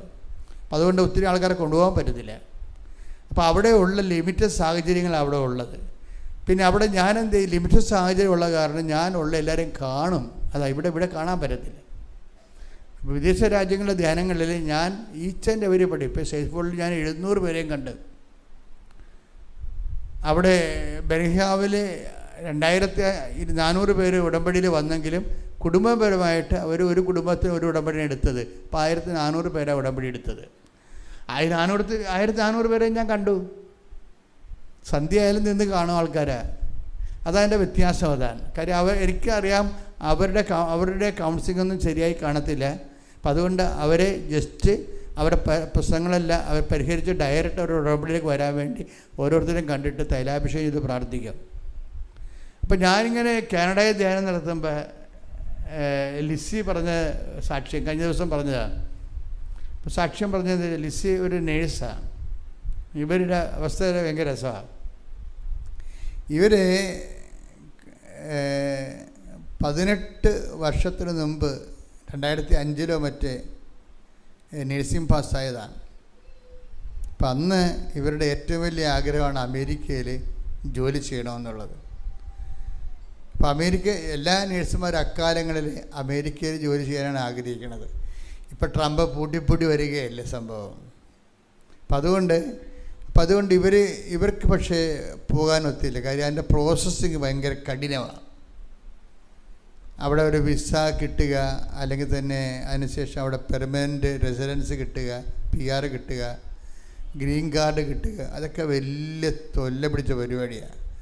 ചിലപ്പോഴൊക്കെ ലോട്ടിങ്ങിലേ വരത്തുള്ളൂ. 10 ലക്ഷം പേര് ലോട്ടിട്ട് അതിൻ്റെ അകത്ത് ഒരു മിഷൻ കറക്കിയിട്ട് ഒരാൾക്കൊക്കെ വിസ കൊടുക്കത്തുള്ളൂ. അങ്ങനെയൊക്കെ ഉള്ള ഒത്തിരി നൂലാമാലകളൊക്കെ ഉണ്ട്. അപ്പോൾ ഇവരതിനകത്ത് പരാജയപ്പെട്ട് ഇവർ പിന്മാറി. ഇവർ കാനഡയ്ക്ക് കിട്ടി. കാനഡയൊക്കെ ഈ അടുത്ത കാലത്താണ് തുറന്നത്. മറ്റു രാജ്യങ്ങളെല്ലാം തുറന്നത് കോവിഡിന് ശേഷമാണ്. ശക്തമായ രീതിയിൽ മറ്റു രാജ്യങ്ങളെല്ലാം ഇവരെല്ലാം സ്വീകരിക്കാനും സർവീസ് മേഖല തുറന്നു കൊടുത്തത് മറ്റുള്ളവർക്ക് വേണ്ടി. അപ്പം നേരത്തെ അമേരിക്ക മാത്രമേ തുറക്കത്തുള്ളായിരുന്നു. പക്ഷേ ഇവർക്ക് അവിടെ കിട്ടിയില്ല. കാനഡ തുറന്നപ്പോൾ ഇവർ കാനഡയിൽ പോയി ഭർത്താവുമായിട്ട് മക്കളൊക്കെ ആയിട്ട് അവിടെ താമസിക്കുകയും. അപ്പോൾ അവർ ഒരുവിധം ഓക്കെയാണ്. പിന്നെ നിങ്ങൾ ഒരിക്കലും ധരിക്കരുത് ഇവർ സൗഭാഗ്യം തേടി പോയതാണെന്നൊന്നും ധരിക്കരുത്. ഞാനൊന്നും അവിടെ ജീവിക്കത്തില്ല. ഞാൻ പോണതെല്ലാം സമ്മറിലാണ് പോണത്. അവിടുത്തെ സാധാരണ ക്ലൈമറ്റ് എന്ന് പറയുന്നത് -30 എന്ന് വെച്ചാൽ നമ്മുടെ കൈ ഊരിക്കഴിഞ്ഞാൽ ഈ സാധനം പിന്നെ വിരലൊടിച്ച് കളഞ്ഞാൽ മതി. അത്രയും തണുപ്പാണ്. ആൾക്കാർ ഫിൻലൻഡിൽ പോയി താമസിക്കുന്നുണ്ട്. പക്ഷേ അത്രയും പെയിൻഫുള്ളാണ് ജീവിതം. കിട്ടണ കാശ് മുതലാകത്തില്ല. അവർ ടാക്സ് അടിക്കും. 40% ടാക്സാണ്. പിന്നെ എന്താ വീട്ടിലോട്ട് അയക്കണത്? 40%, 100 രൂപ കിട്ടിയാൽ 40 രൂപയും കൊണ്ട് ഗവൺമെൻറ് പോയിട്ട്. ഗൾഫിലൊന്നും അവരങ്ങനെ ചെയ്യത്തില്ല. ഉള്ളത് നമുക്ക് തരും, വീട്ടിൽ വരാൻ പറ്റും. പക്ഷെ അവിടെ താമസിക്കാൻ പറ്റത്തില്ല. ഗൾഫിൽ ആരെയും താമസിപ്പിക്കത്തില്ല, വണ്ടി വിടാൻ പറയും. നിൻ്റെ 3 കൊല്ലം കഴിഞ്ഞാൽ പ്രോജക്റ്റ് ഓവർ, പാക്ക് ചെയ്യുമവർ. അമേരിക്ക പാക്ക് ചെയ്യത്തില്ല. അവർക്ക് ഗ്രീൻ കാർഡൊക്കെ തന്ന് നമ്മളവിടെ നിർത്തുമവർ. അപ്പം പല ജീവിതത്തിനും പല പ്രശ്നങ്ങളാണ് ഉള്ളത്. പക്ഷെ നമുക്ക് എല്ലാവർക്കും സപ്പോർട്ട് ചെയ്യാത്തത് കൊണ്ട്, നമ്മൾ പഠിച്ചവരായതുകൊണ്ടും കേരളത്തിൽ നല്ല ശതമാനം ആൾക്കാരും പഠിച്ചിരിക്കുന്ന കാരണം അവർക്ക് പുതിയ സാധ്യതകളെ പ്രയോജനപ്പെടുത്തിക്കൊണ്ട് പോകാൻ പറ്റും. പോകുന്നത് നല്ലതാണ്. പക്ഷേ അത് നമ്മുടെ വിഷയമല്ല. അപ്പോൾ നമ്മുടെ വിഷയം എന്ന് പറയണത്, ഈ ലിസി അവിടെ താമസിക്കുകയാണ്. 14 കൊല്ലത്തോടെ താമസിക്കുകയാണ് കാനഡയിൽ. ഇപ്പോൾ ലിസിക്ക് ഒരാഗ്രഹമുണ്ട്, അവരുടെ പ്രൊഫഷൻ നല്ലവണ്ണം എക്സർസൈസ് ചെയ്യണം. ഒരു വർക്ക് സാറ്റിസ്ഫാക്ഷൻ വേണമല്ല, എല്ലാവർക്കും ഒരു പ്രൊഫഷണൽ സാറ്റിസ്ഫാക്ഷൻ ഉണ്ടാകും. അവർ പഠിച്ച ട്രേഡ് തന്നെ കിട്ടണം, പഠിച്ച സ്ഥലത്ത് തന്നെ ജോലി ചെയ്യണം. അതിനൊരു റൈറ്റാണ് നമ്മുടെ. അപ്പോൾ അവർ കിട്ടിയിരിക്കുന്ന ജോലിയിൽ അവരുടെ പഠനത്തിൽ അവരത്ര ജോബ് സാറ്റിസ്ഫാക്ഷൻ ഉള്ള ആളല്ല. പക്ഷേ ഇനിയിപ്പോൾ കഴിയാൻ പറ്റും. ഇവർക്കിപ്പോൾ 40 വയസ്സായി. അപ്പോൾ അവർക്ക് അമേരിക്കൻ സ്വപ്നം അവർ ഉപേക്ഷിച്ചു. അപ്പോൾ അതുകൊണ്ട് അവർ സ്വാഭാവികമായിട്ട് കാനഡയിൽ ജീവിക്കാൻ വേണ്ടി, അപ്പോൾ ഞാനവിടെ കാനഡയിൽ ധ്യാനം നടത്തി, ടൊറൻറ്റോയിലും എൻ്റെ അപ്പുറത്തും ഗെത്സെമിനിൽ, അവിടുത്തെ ഗെത്സെം ധ്യാനകേന്ദ്രത്തിൽ ധ്യാനം നടത്താൻ ചെല്ലുമ്പോൾ അവിടെ 10,000-3,000 പേരുണ്ടായിരുന്നു ആ ധ്യാനത്തിൽ. അവിടെ ചെല്ലുമ്പോൾ ലിസി പറയണത്, ഞാൻ ഉടമ്പടി എടുത്ത് ഞാൻ അച്ഛൻ്റെ അടുത്ത് വന്നു. അപ്പോൾ എൻ്റെ അടുത്ത് വന്ന് 5 സെക്കൻഡാണ് കിട്ടണത്. 5 സെക്കൻഡ് കിട്ടി. ആ സമയത്താണ് ലിസി തൻ്റെ അമേരിക്കൻ സ്വപ്നം പറയണത്. അത് അവളെ ഉപേക്ഷിച്ച് കളഞ്ഞതാണത്. ആ പുസ്തകം ഒക്കെ പറിച്ച് കീറി കളഞ്ഞതാണ്. ആ സമയത്ത് വന്നപ്പോൾ ഈ അഹ്റോൻ്റെ വടി ക്ലിർക്ക് എന്നും പറഞ്ഞൊരു പ്രോസസ്സ് ഉടമ്പടിയിലുണ്ട്. ഉടമ്പടിയിലേ അതേ ഉള്ളു. എനിക്കറിയാമല്ലോ, വാഗ്ദാനപ്പെടുന്നത് 3 സബ്സ്റ്റൻസാണ് ഉള്ളത്. എന്തൊക്കെയാണത്? ഒന്ന്, ആകാശ മന്ന നിറച്ച കലശം, കുടം, പാത്രം. രണ്ടാമത്തേത് എന്താണ്? കർത്താവിന് മോസസിന് കൊടുത്ത വചനങ്ങൾ. പിന്നെ മൂന്നാമത്തേത് എന്താണ്? ഈ അഹ്റോൻ്റെ തളർത്ത വടി. അഹ്റോൻ്റെ തളർത്ത വടിയെക്കുറിച്ച് ഒത്തിരി പേര് സാക്ഷ്യം പറയും. നമ്മുടെ പച്ച മെഴുകുതിരിയുടെ ഉദ്ദേശം തന്നെ അതാണ്. എന്താണ്? നിൻ്റെ സ്വപ്നങ്ങൾ പൊരിഞ്ഞ് കരിഞ്ഞു പോയതിനെ വീണ്ടും കർത്താവ് തളർപ്പിക്കും. ശ്രുതിക്കട്ടെ ഹല്ലേലൂയ. ഹല്ലേലൂയ ഹല്ലേലൂയ ഹല്ലേലൂയ ഹല്ലേലൂയ ഹല്ലേലൂയ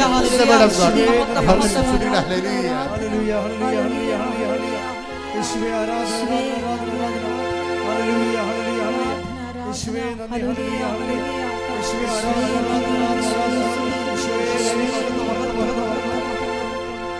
ആരാധന ഒരുമിച്ച് എല്ലാവരും ആരാധന യേശുവേ ആരാധന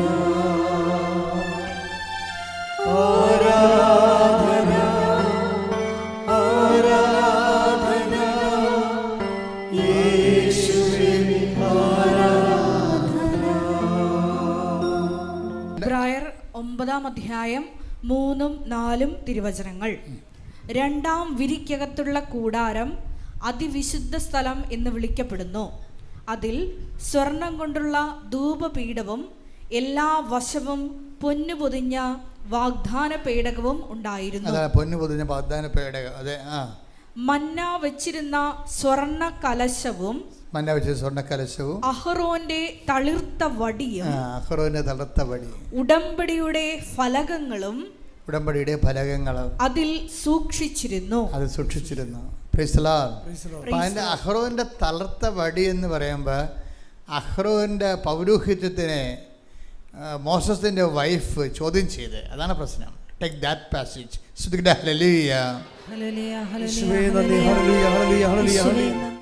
എന്താ അഹ്റോന്റെ കഴിവുകൾ തനിക്ക് ഉണ്ട്.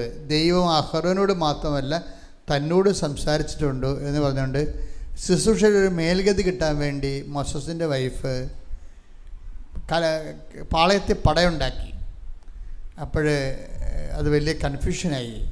അപ്പോൾ മോസസ് പറഞ്ഞു, ഓക്കെ, നിനക്ക് കൺകറൻസ് ഉണ്ടോ ഇല്ലയോ, അഹ്റോനുള്ളതുപോലെ കൺകറൻസ് മോസസിൻ്റെ വൈഫിനുണ്ടോ ഇല്ലയോ എന്ന് എനിക്കറിയത്തില്ല, നമുക്കൊരു പരീക്ഷണം നടത്താം, കർത്താവ് തീരുമാനിക്കട്ടെ എന്ന് പറയും. നിങ്ങളെല്ലാവരും പോയി ഓരോ വടി വെട്ടി ഉണക്ക വടി കൊണ്ടുവന്ന് കൂടാരത്തിൽ വെക്കുക. രാവിലെ നമുക്ക് കൂടാരം അടക്കണം. രാവിലെ കൂടാരം തുറക്കുമ്പോൾ ആര് വെച്ച വടിയാണ് തളർത്തതെങ്കിൽ അവനാണ് കർത്താവിൻ്റെ അംഗീകാരമെന്ന്. Take the word of God. സംഖ്യായുടെ പുസ്തകം 17-ാം അധ്യായം 7-8 തിരുവചനങ്ങളാണ്. സാക്ഷി കൂടാരത്തിൽ കർത്താവിന്റെ മുമ്പിൽ മോശ വടികൾ വെച്ചു. പിറ്റേ ദിവസം മോശ സാക്ഷി കൂടാരത്തിലേക്ക് ചെന്നു. ലേവി കുടുംബത്തിനു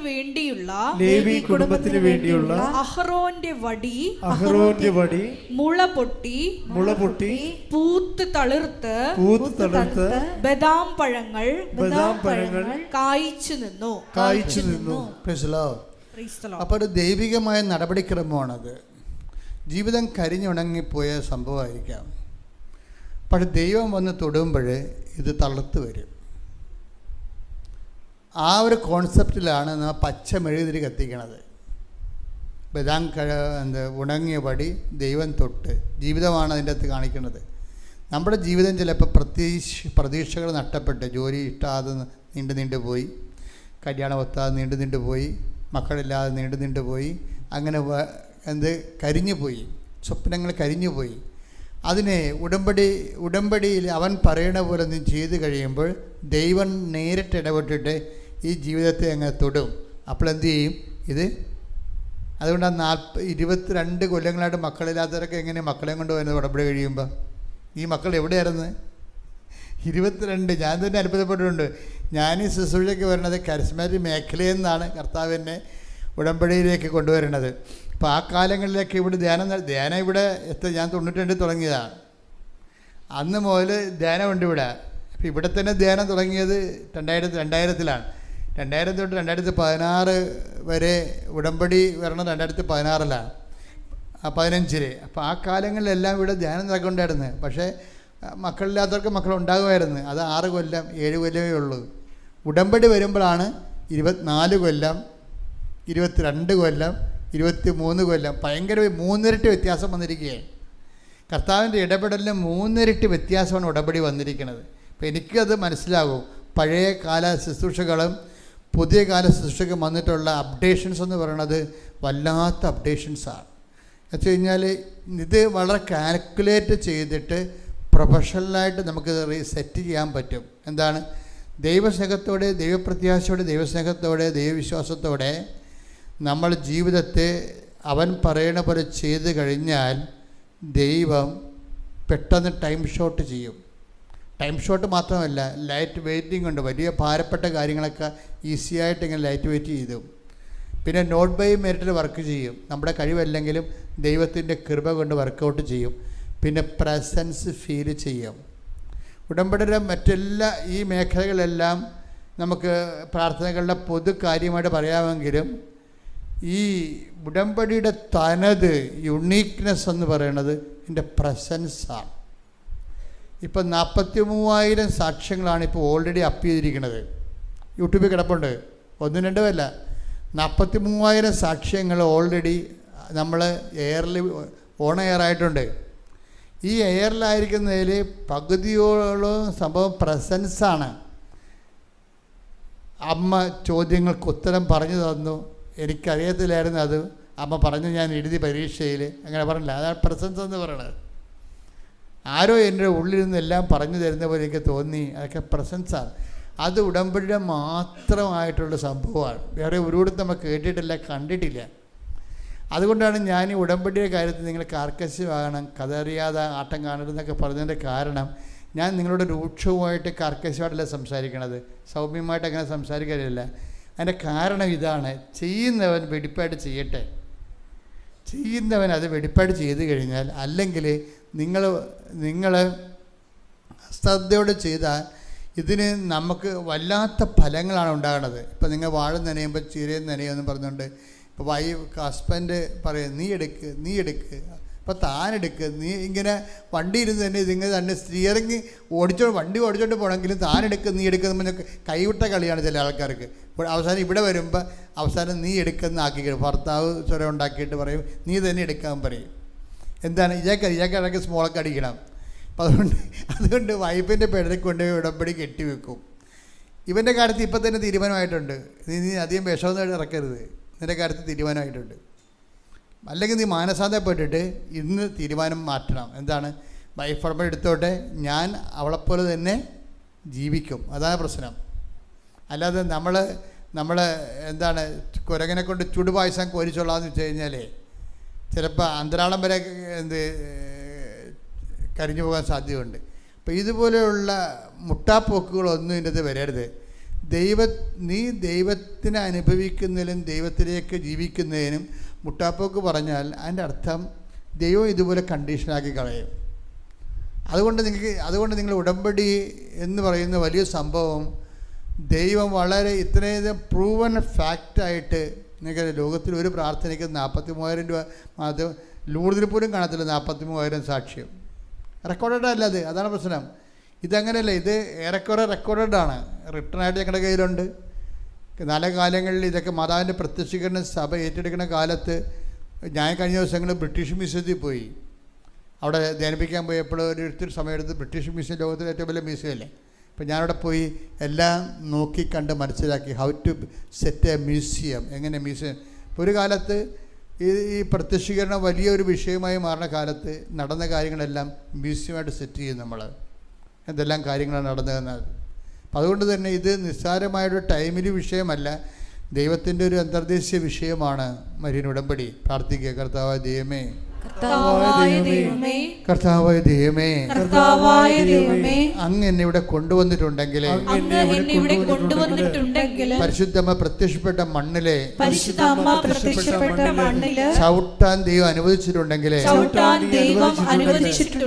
ദൈവമേ, എന്നെ കുറിച്ചുള്ള നിന്റെ പദ്ധതി എന്റെ ബലഹീനത കാരണം പരാജയപ്പെട്ടു പോകാതിരിക്കാൻ എന്നെ അനുഗ്രഹിക്കണമേ, എന്നെ ശക്തിപ്പെടുത്തണമേ, എന്നെ ഉടമ്പടിക്ക് ഉപയുക്തമായ ജീവിത ഉടമ്പടി പങ്കാളിയായി എന്നെ അനുഗ്രഹിച്ച് ഉയർത്തണമേ, എന്നെ അനുഗ്രഹിച്ച് ഉയർത്തണമേ.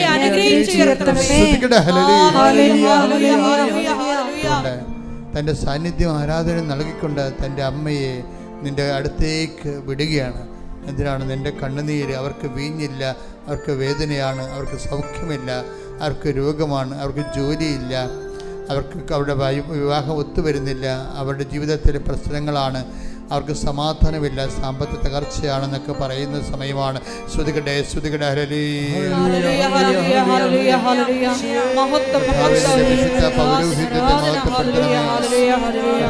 സഭയിലുള്ള സാന്നിധ്യം ദൃഢമാക്കണമേ.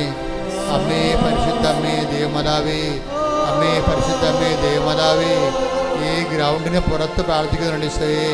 ഇവിടെ നിൽക്കാൻ സ്ഥലമില്ലാത്തതുകൊണ്ട് പുറത്ത് നിൽക്കുന്നുണ്ട് ഈശോയെ. അവരെല്ലാം അടിപ്പിട പോലെ വൈദാക്കാലം പോലെ ദൈവികമായ ശക്തി ഞങ്ങളുടെ കഴിവ് കൊണ്ടല്ല, അങ്ങയുടെ കൃപ കൊണ്ട്, ഞങ്ങളുടെ കഴിവ് കൊണ്ടല്ല, അങ്ങയുടെ കൃപ കൊണ്ട് കർത്താവേ.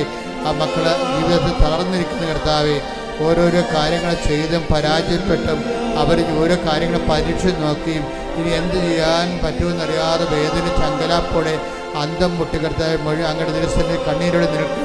ഈശോ സ്പർശിക്കണമെന്ന് പ്രാർത്ഥിക്കുന്നു.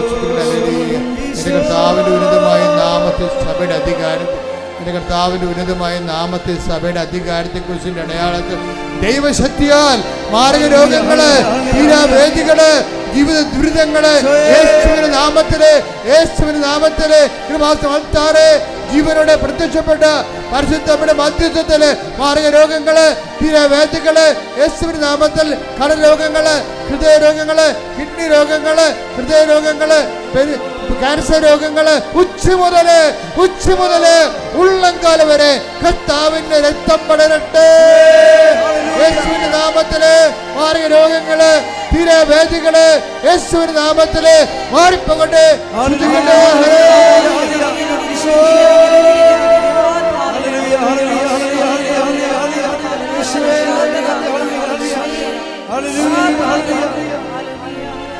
ഒരുമിച്ച് പാടാം. ശ്രുതികട ഹല്ലേലൂയ.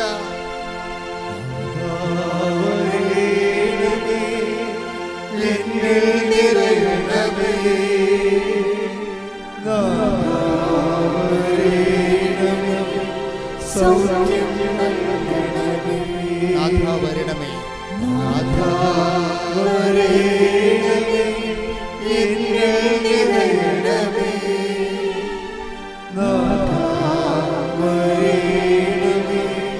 സൗഖ്യം നൽകണമേ.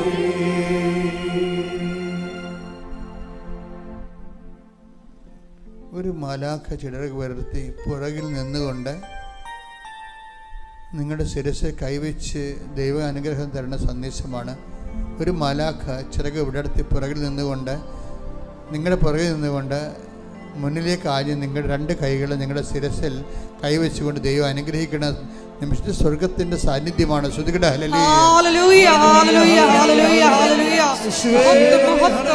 ആരാധന ആരാധന. ദൈവനാമേ നന്ദി. ദൈവനാമേ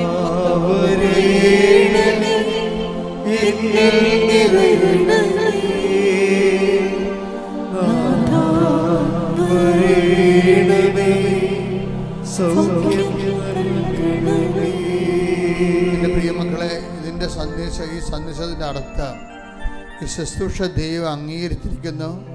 സ്വർഗം ഈ ശുശ്രൂഷ ഏറ്റെടുത്തിരിക്കുന്നു. നിന്റെ കണ്ണുനീരിൻ്റെ പരിഹാരം ഉണ്ടാകാൻ പോകുന്നത് വിത്തിൻ 44 days. ഹല്ലേലൂയ ഹല്ലേലൂയ ഹല്ലേലൂയ. മഹത്വം മഹത്വം. ആരാധന ആരാധന. ഹല്ലേലൂയ ഹല്ലേലൂയ ഹല്ലേലൂയ. മഹത്വം മഹത്വം. ആരാധന ആരാധന. ഹല്ലേലൂയ ഹല്ലേലൂയ ഹല്ലേലൂയ. 44 ദിവസം എന്നാണ് ഈശോ പറയണത്. ഈ ഇവിടുത്തെ അവസാനത്തെ സങ്കടം മാറാൻ, ഈ വ്യക്തികളുടെ അവസാന സങ്കടം മാറുന്നതിനായി, നിങ്ങളെ ഗുരുതരമായി ബാധിക്കുന്ന ഏറ്റവും ടോപ്പ് സീരിയസ് ആയിട്ടുള്ള വിഷയങ്ങൾ മാറുന്നതിനായി അവസാനത്തെ വ്യക്തിക്ക് 44 ദിവസം കുറിച്ചിരിക്കുന്നു. എന്ന് വെച്ചാൽ അതിനുള്ളിൽ പലരുടെയും പ്രശ്നങ്ങൾ ഒരുമിച്ച് മാറും. കൈയടിക്കട്ടെ, ശ്രുതികട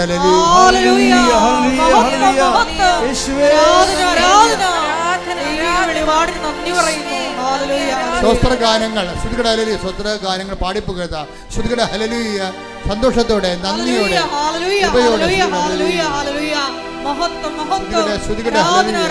സന്തോഷത്തോടെ ഇടിമുഴക്കം പോലെ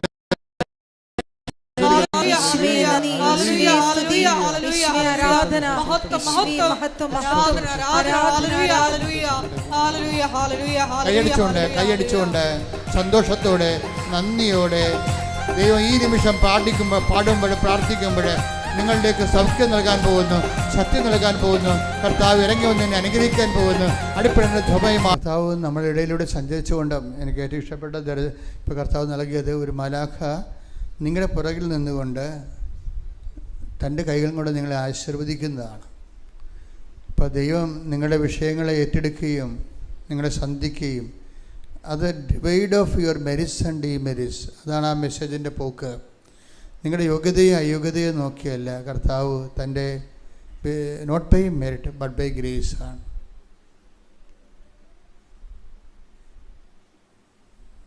ഞാൻ പറഞ്ഞു നിർത്തിയത് ആ ചേച്ചി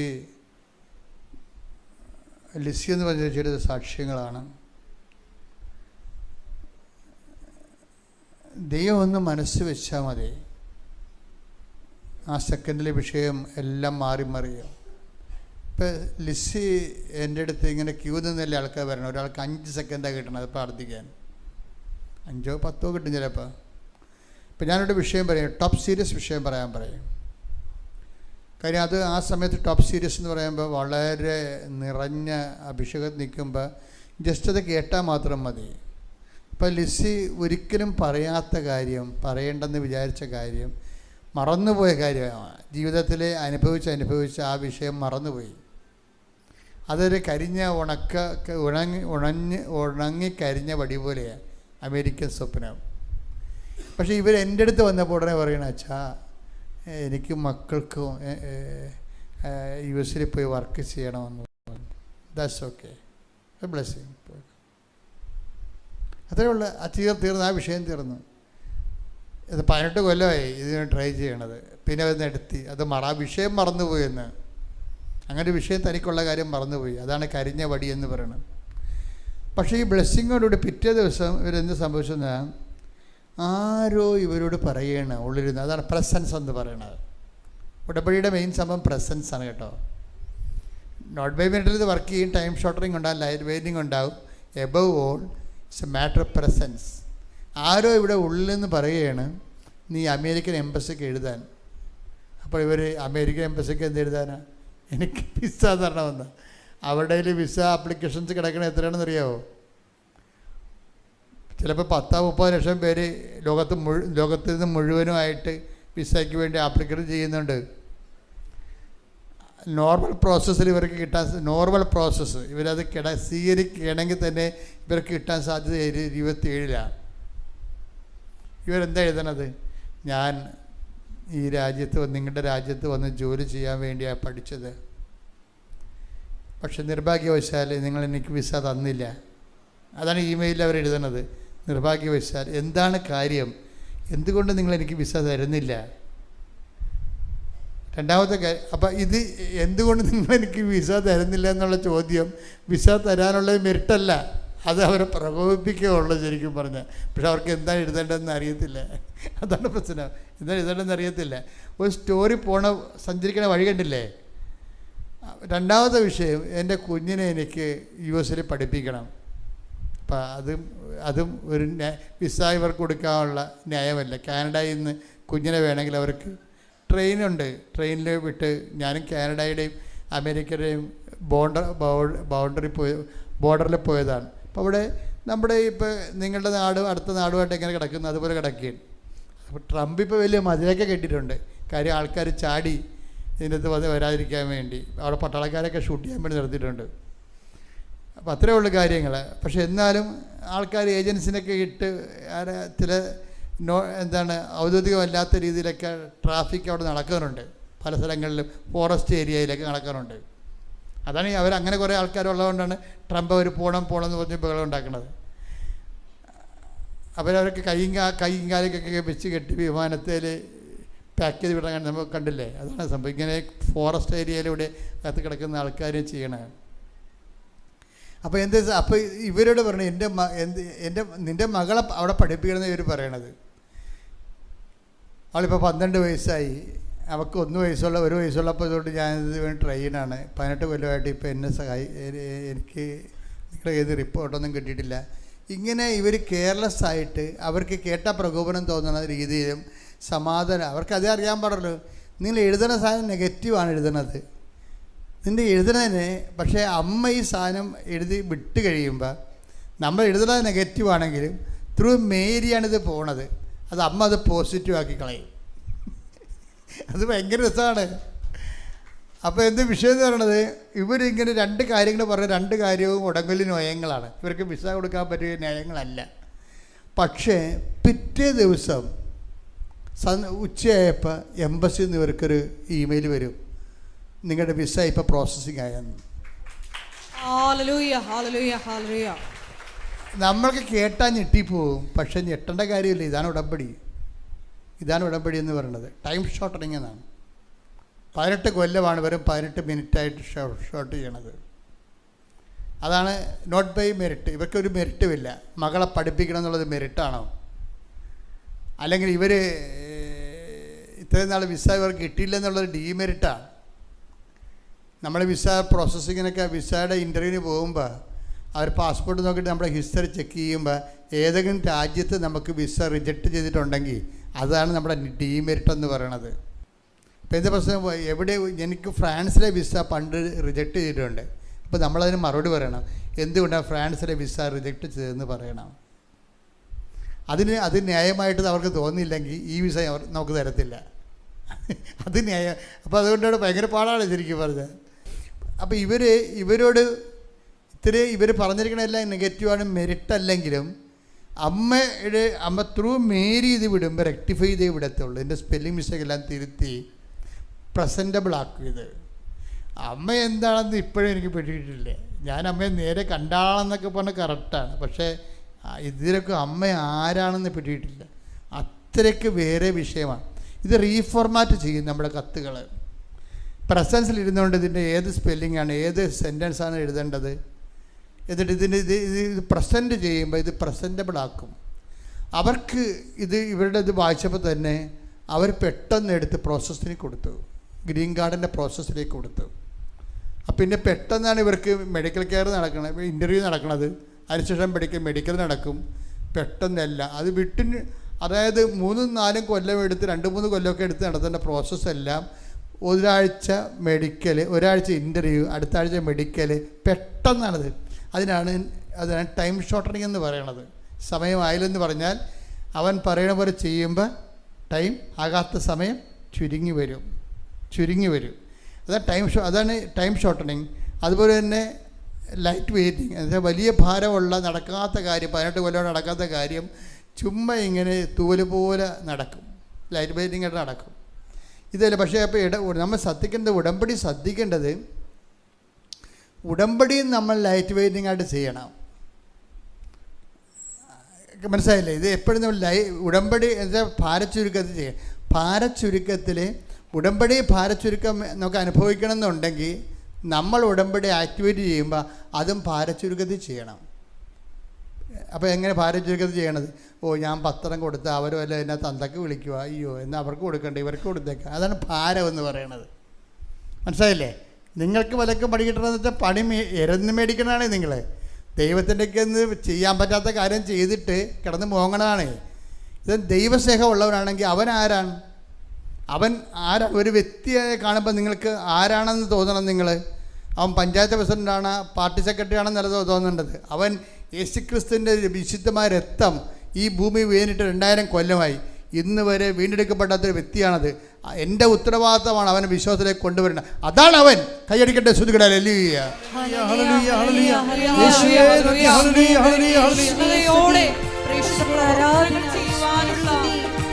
ഭാരപ്പിടിക്കുന്ന ഒരു സംഭവങ്ങളെ ഈസി ആയിട്ട് ഭാരച്ചുരുക്കം സംഭവിക്കും. പക്ഷേ ഉടമ്പടി ഭാരച്ചുരുക്കം സംഭവിക്കണമെങ്കിൽ എന്തിനാണെന്നാണ് പറയണത്? നിങ്ങൾ ഉടമ്പടി ഭാരച്ചുരുക്കത്തോടെ ചെയ്യണം. അതാണ് വിഷയം. ഭാരച്ചുരുക്കം സംഭവിക്കും, ഭാരം ലഘുവായിട്ട് തോന്നും. പക്ഷെ അതിനെന്ത് ചെയ്യണം? നിങ്ങൾ ഉടമ്പടി ഭാരച്ചുരുക്കത്തോടെ ചെയ്യണം. കാര്യം ഇതിനകത്ത് ഭാരം നിങ്ങൾക്ക് ഉണ്ടാക്കാവുന്ന കുറേ സാധനങ്ങൾ ഇതിനകത്ത് ഉണ്ട്. എന്താണത്? ഏറ്റവും ടോപ്പ് 50% മാർക്ക് കവർ ചെയ്യണത് ഈ ഇവാഞ്ചലൈസേഷനെയാണ്. എന്താണ്? ഈശോനെ മറ്റുള്ളവർക്ക് അറിയിക്കുന്നത്. അതെന്താ അറിയിക്കണത്? പത്രത്തിലൂടെയാണ് അറിയിക്കണത്. ഇതിൻ്റെ ഏറ്റവും ടോപ്പായിട്ട് നിങ്ങൾ പറയണത് ആൾക്കാർക്ക് വേണ്ടി പൊതിച്ചോറ് കൊടുക്കണതല്ല, പൊതിച്ചോറിൻ്റെ സുവിശേഷമല്ല. അതിനൊക്കെ 5 മാർക്കാണുള്ളത്. അല്ലെങ്കിൽ കൂടിയ 10 മാർക്ക് കിട്ടും. 50 മാർക്ക് വെച്ചിരിക്കണത് എന്തിനാണെന്നറിയാമോ? പത്രത്തിൻ്റെ സുവിശേഷ വിലക്കാണ്. എന്താണ്? അത് പാടാണ്. മഴയത്ത് കൊടുക്കണം. അത് ചിലപ്പോൾ ഇന്ന് മഴയല്ല, മഴ മാറട്ടെ. എടി മകളെ, ഈ ദിവസങ്ങളിൽ മഴയാണല്ലേ എല്ലായിടത്തും. ഇല്ലമ്മ നാളെ മാറും, എന്നാൽ നാളെ കൊടുക്കാൻ പത്രം. ഭാരമായി. മഴയെങ്കിൽ മഴ, സമയത്തും അസമയത്തും സുവിശേഷ പ്രസംഗിക്കുക.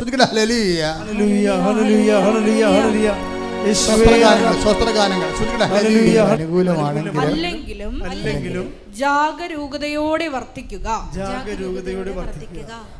അതാ വിഷയം വെച്ചാൽ കർത്താവിനെ കൈമാറുന്നതിന് സമയം കാലം നോക്കരുത്. നിങ്ങളുടെ സൗകര്യം. ചിലപ്പോൾ ഏറ്റവും ടോപ്പായിട്ടുള്ള ഒരു റിസൾട്ട് വരണത് ഏറ്റവും മോശമായ കാലാവസ്ഥയിൽ കർത്താവിനെ കൈമാറുമ്പോഴാണ്. പണ്ട് 6-ാം തിരുമുറിവിൻ്റെ കാലത്തെ, ഇപ്പം ഇന്ന് ഞാൻ നിങ്ങളുടെ കൂടെ നിൽക്കുന്നു. ഇന്നലെ ഞാൻ വേറെ ഒരു രാജ്യത്തായിരുന്നു, ഇന്ന് ഞാൻ നിങ്ങളുടെ കൂടെ നിൽക്കുന്നു. ഒരു രാജ്യത്ത് മറ്റൊരു രാജ്യത്തിലേക്ക് സുവിശേഷ വേല ചെയ്തുകൊണ്ട് ഇന്ന് പോകണം. എന്തുകൊണ്ടാണെന്നറിയാമോ?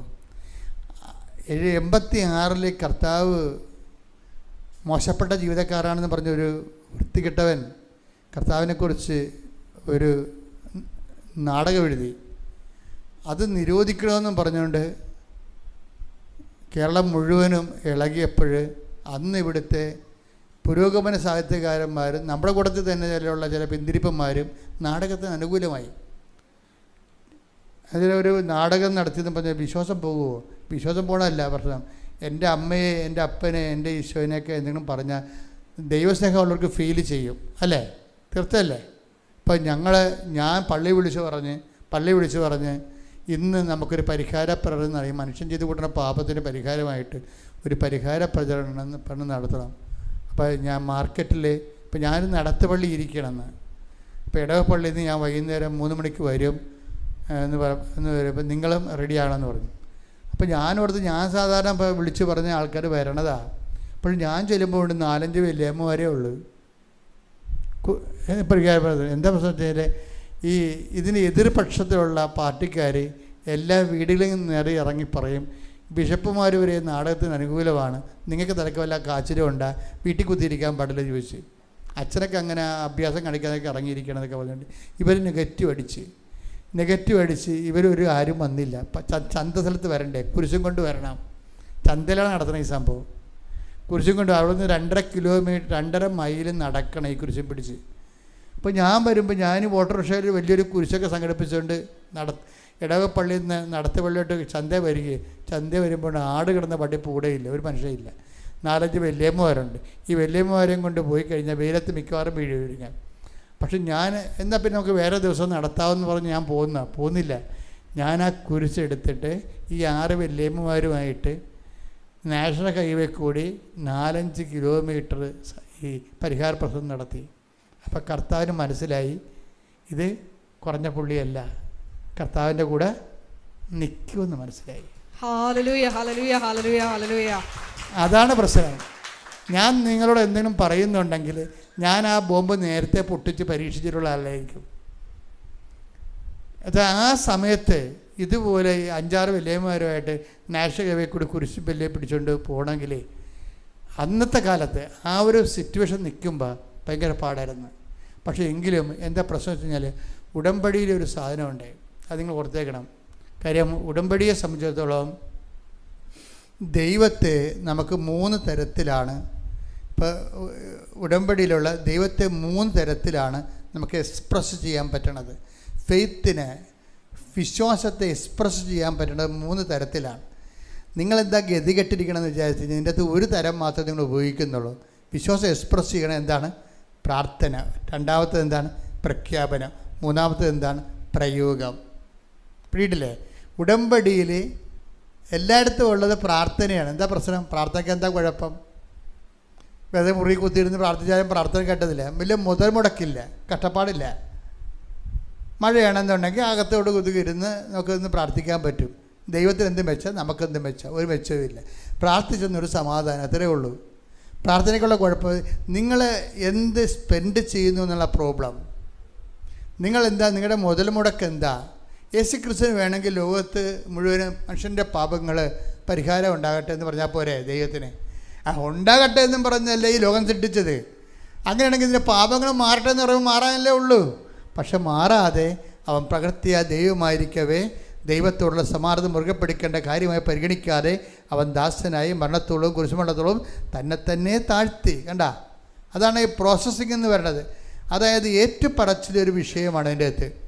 നമുക്ക് അതായത് നമ്മുടെ അഭിമാനം, നമ്മുടെ സ്റ്റാറ്റസ് ഡീപ്രമോട്ട് ചെയ്യാതെ ഒരിക്കലും ദൈവത്തെ കണ്ടെത്താൻ പാടാണ്. മറ്റേതെല്ലാം കള്ളപ്രാർത്ഥനക്കാരാണ്. കർണക്ക് എന്താ 300 പ്രാവശ്യം ചൊല്ലി എന്താ നഷ്ടം? വീട്ടിൽ കുത്തിരുന്ന് ചെല്ലാൻ പോരെ, 3 മണിക്ക് എഴുന്നേറ്റ് നിന്ന് ചെല്ലാൻ പോരെ. എന്താ കുഴപ്പം? വല്ല കാര്യമുണ്ടോ? ഒരു കാര്യമില്ല. എന്താ കാര്യം? മുതൽ മുടക്കില്ല. അകപ്പാടെ മുതൽ മുടക്കെന്ന് പറയണത് ഇത്തിരി ഉറക്കം നിൽക്കണം എന്നുള്ള മുതൽ മുടക്കേ ഉള്ളൂ. അത് ഈ പണ്ടായിരത്തിൽ ഉറക്കം ഇല്ലല്ലോ, പ്രഷറൊക്കെ അടിച്ചിട്ടും ഉറക്കമില്ല നടക്കില്ല. അപ്പോൾ ഉറക്കമില്ലാത്തതുകൊണ്ട് ഞാൻ കൊന്തയിലേക്ക് കൊടുക്കുകയാണ്. പല പരിപാടിയല്ലേ. ദൈവത്തിന് എന്താ മെച്ചം? പല ആൾക്കാരും രാത്രി പ്രാർത്ഥനക്കാരുടെ പരിപാടി എന്ന് വെച്ചാൽ അവർക്ക് ഉറക്കമില്ലാത്തതുകൊണ്ട് എന്നാൽ പിന്നെ പ്രാർത്ഥിച്ചേക്കാം. അങ്ങനെയുള്ള പ്രാർത്ഥനകളാണ് വലിയ ആക്കാനും വേണ്ടി ഒക്കാനിക്കുന്ന പരിപാടിയാണ് കയ്യിരിക്കുന്നത്. അതുകൊണ്ടാണ് ഇത് വർക്കൗട്ട് ചെയ്യാത്തത്. ദൈവത്തിൻ്റെ സന്നിധി നമുക്ക് ദൈവത്തിന് തോന്നണം നിങ്ങൾ സീരിയസ് ആണെന്ന് തോന്നണം. അതിനെന്താ കാര്യം? മനുഷ്യരുടെ മുമ്പിൽ എന്നെ ഏറ്റു പറഞ്ഞാൽ സ്വർഗസ്ഥനായ പിതാവിൻ്റെ മുമ്പിൽ ഞാനും നിങ്ങളെ ശ്രദ്ധിക്കട്ടെ. ഹല്ലേലൂയ, മത്തായി 10:32. മനുഷ്യരുടെ മുമ്പിൽ എന്നെ ഏറ്റുപറയുന്നവനെ എന്റെ സ്വർഗസ്ഥനായ പിതാവിന്റെ മുമ്പിൽ ഞാനും ഏറ്റുപറയും. അപ്പോൾ നിങ്ങൾ മനസ്സിലായി, കംപ്ലീറ്റ് ഏറ്റുപറച്ചിലാണ് അതിൻ്റെ അകത്ത്. കാര്യം എന്താണ്? അവസാനം ഏറ്റുപറയേണ്ടത് എവിടെയാണ്? അവസാനം ഒരു മനുഷ്യൻ പഠിച്ച് എന്നാൽ അവസാനം കിട്ടേണ്ടത് എന്താണ്? ഒരു PhD ആണ്. അതുപോലെ ഒരു മനുഷ്യൻ ഏറ്റുപറഞ്ഞാൽ അവസാനം ഏറ്റുപറയേണ്ടത് എവിടെയാണ്? പിതാവിൻ്റെ അടുത്താണ് ഏറ്റുപറയേണ്ടത്. ഈ ഭൂമിയിൽ എല്ലായിടത്തും ഏറ്റുപറഞ്ഞാലും ശരി, പിതാവിൻ്റെ അടുത്ത് ഏറ്റുപറഞ്ഞില്ലെങ്കിൽ നമ്മൾ ഗോപി വരക്കേണ്ടി വരും. അപ്പോൾ ഈശോ പറയുന്നത് എന്താണ്? നിങ്ങൾ മനുഷ്യരുടെ മുമ്പിൽ എന്നെ ഏറ്റുപറയണം. അങ്ങനെ ഏറ്റുപറഞ്ഞാൽ എന്ത് പറ്റും? ജീവിതത്തിൻ്റെ ഓഫീസിലും വീട്ടിലും വിസ പ്രോസസ്സിംഗ് എംബസിലും എല്ലാം നിങ്ങൾ ഏറ്റുപറയും. ഒടുവിൽ ഞാൻ പിതാവിൻ്റെ അടുത്ത് ഏറ്റുപറയും. കൈയടിക്കട്ടെ, ശ്രുതിക്കട്ടെ. ആവശ്യമില്ല, വീട്ടിൽ കുതിരുന്നും പ്രാർത്ഥിക്കാം. കർത്താവ് പറഞ്ഞിട്ടുണ്ട് കഥ കടച്ച് പ്രാർത്ഥിക്കാമെന്ന്. പക്ഷെ നമ്മളെ മുടക്ക് മുതൽ കുറവായിരിക്കും ഈ വിഷയത്തിന്. പക്ഷെ 10 പത്രം ഈ മഴയത്ത് കൊണ്ട് നടന്ന് ഓരോരുത്തരും ഏൽപ്പിക്കുകയാണെന്ന് വെച്ച് കഴിഞ്ഞാൽ അതിന് കുറച്ച് കഷ്ടപ്പാടാണ്. ഇവിടെ പലപ്പോൾ ആൾക്കാരും പറയും, ഞങ്ങൾ ഒരു കെട്ട് പത്രം എടുക്കാൻ പറയുമ്പോൾ 18 പേരെ കണ്ടെത്തണം. കിട്ടുമായിരിക്കും അല്ലേ? വല്ല തന്തക്കും വിളിക്കുക അവർ. ഇതും പറഞ്ഞുകൊണ്ട് ഇതും പെരുക്കിയാണ് പോണത്. അപ്പം നിങ്ങൾക്ക് കൊടുക്കേണ്ട കാര്യമില്ല കേട്ടോ. നിങ്ങളൊരു ജന്മം ഇവിടെ ഇല്ലെങ്കിലും കർത്താവിൻ്റെ സുവിശേഷത്തിന് വേണ്ടി വേറെ കർത്താവ് തലക്ക് പിടിച്ച വ്യക്തികളായിരിക്കണം. എന്ന് വെച്ച് കഴിഞ്ഞാൽ ഈശോയ്ക്ക് വേണ്ടി ജീവിക്കണം. അതിന് ഈശോയെ ആൾക്കാർക്ക് കൈമാറണം. അങ്ങനെ തോന്നിയാൽ, ദൈവത്തിന് അങ്ങനെ തോന്നിയാൽ പിന്നെ ദൈവം ഒരിക്കൽ നിന്നെ അടയാളപ്പെടുത്തും. രജിസ്റ്റർ ചെയ്യും നിന്നെ. കർത്താവിൻ്റെ പുസ്തകത്തിൽ നിൻ്റെ പേരെഴുതി ചേർക്കുമെന്ന് പറഞ്ഞാൽ മോശസല്ലേ പറഞ്ഞത്, നിൻ്റെ പുസ്തകത്തിലും എൻ്റെ പേര് മായ്ച്ചു കളയാൻ ഉദ്ദേശിച്ചത് പറഞ്ഞതല്ല. എന്നാലും കർത്താവ് ജനങ്ങളുടെ ഇടയിൽ ജനങ്ങളെ കർത്താവ് നശിപ്പിച്ചു കഴിഞ്ഞാൽ അവർ പ്രധാനപ്പെരാകുമ്പോൾ കർത്താവ് അത് കേൾക്കാൻ മോശസിന് സഹിക്കാൻ പറ്റത്തില്ല. അതുകൊണ്ടാണ് അവർ തോന്നിവാസം നിന്നെ പറഞ്ഞാൽ ഞാൻ പിന്നെ ജീവിച്ചിരിക്കുന്നത്. അത്രയും ദൈവസ്നേഹമാണ് ആ മനുഷ്യനെ. എൻ്റെ മക്കളെ, ഉടമ്പടിയിൽ വിഷയസ്നേഹമല്ല വേണ്ടത്, ദൈവസ്നേഹമാണ് വേണ്ടത്. എൻ്റെ ജന്മം ഇനിയുള്ളത് എൻ്റെ കർത്താവിന് വേണ്ടി ഞാൻ ജീവിക്കും എന്ന് പറഞ്ഞ് എൻ്റെ ജന്മം, എൻ്റെ ജീവിതം ഇനിയുള്ളത് എൻ്റെ കർത്താവിന് വേണ്ടി ഞാൻ ജീവിക്കും. എൻ്റെ കർത്താവിന് വേണ്ടി ഞാൻ ജീവിക്കുമ്പോൾ ഞാൻ അഭിമുഖീകരിക്കുന്ന എല്ലാ പ്രശ്നങ്ങൾക്കും പരിശുദ്ധ അമ്മ എനിക്ക് വേണ്ടി മാധ്യസ്ഥം വഹിക്കും. അമ്മേ, പരിശുദ്ധ അമ്മേ, എന്റെ ജീവിതത്തെ പുനഃക്രമീകരിക്കണമേ. ശരിയോടെ പ്രാർത്ഥിക്കുവാൻ, സ്നേഹത്തോടെ ജീവിക്കുവാൻ, സ്നേഹത്തോടെ സാക്ഷികളാകുവാൻ എനിക്ക് പ്രത്യേക അഭിഷേകം നൽകണമേ. ശ്രുതികളുടെ ഹല്ലേലൂയ, ഹല്ലേലൂയ, ഹല്ലേലൂയ, ഹല്ലേലൂയ.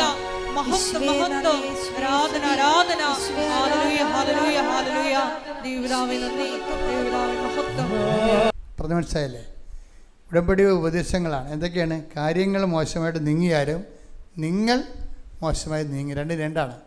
കാര്യങ്ങൾ ചിലപ്പോൾ മോശമായിട്ട് നീങ്ങുക. ഇപ്പം ഞാൻ ബെർഗിംഹാവിലെ കഴിഞ്ഞ ഞായറാഴ്ച ഇരുന്ന് അവിടെ ധ്യാനം. അപ്പോൾ ഈ ബെർഗിംഹാവിൽ ധ്യാനം കഴിഞ്ഞപ്പോൾ ഒരു ലേഡി വന്ന് എന്നെ കണ്ടു. അവർ ട്രിവാൻഡ്രംകാരത്തിയോ കൊല്ലക്കാരത്തിയാണ്. എന്നോട് പറഞ്ഞു, അച്ഛാ, എൻ്റെ ജീവിതം തീർന്നിരിക്കുകയാണ്. 60 ലക്ഷം രൂപയാണ് കടം. 60 ലക്ഷം രൂപയാണ് കടം എൻ്റെ. ഇപ്പം എൻ്റെ വിസ തീരാനായി, ഇനി അത് പുതുക്കത്തില്ല. എനിക്ക് ഇൻ്റർവ്യൂ ഞാൻ കുറേ എടുത്ത്, 18 ഇൻ്റർവ്യൂ എടുത്ത്,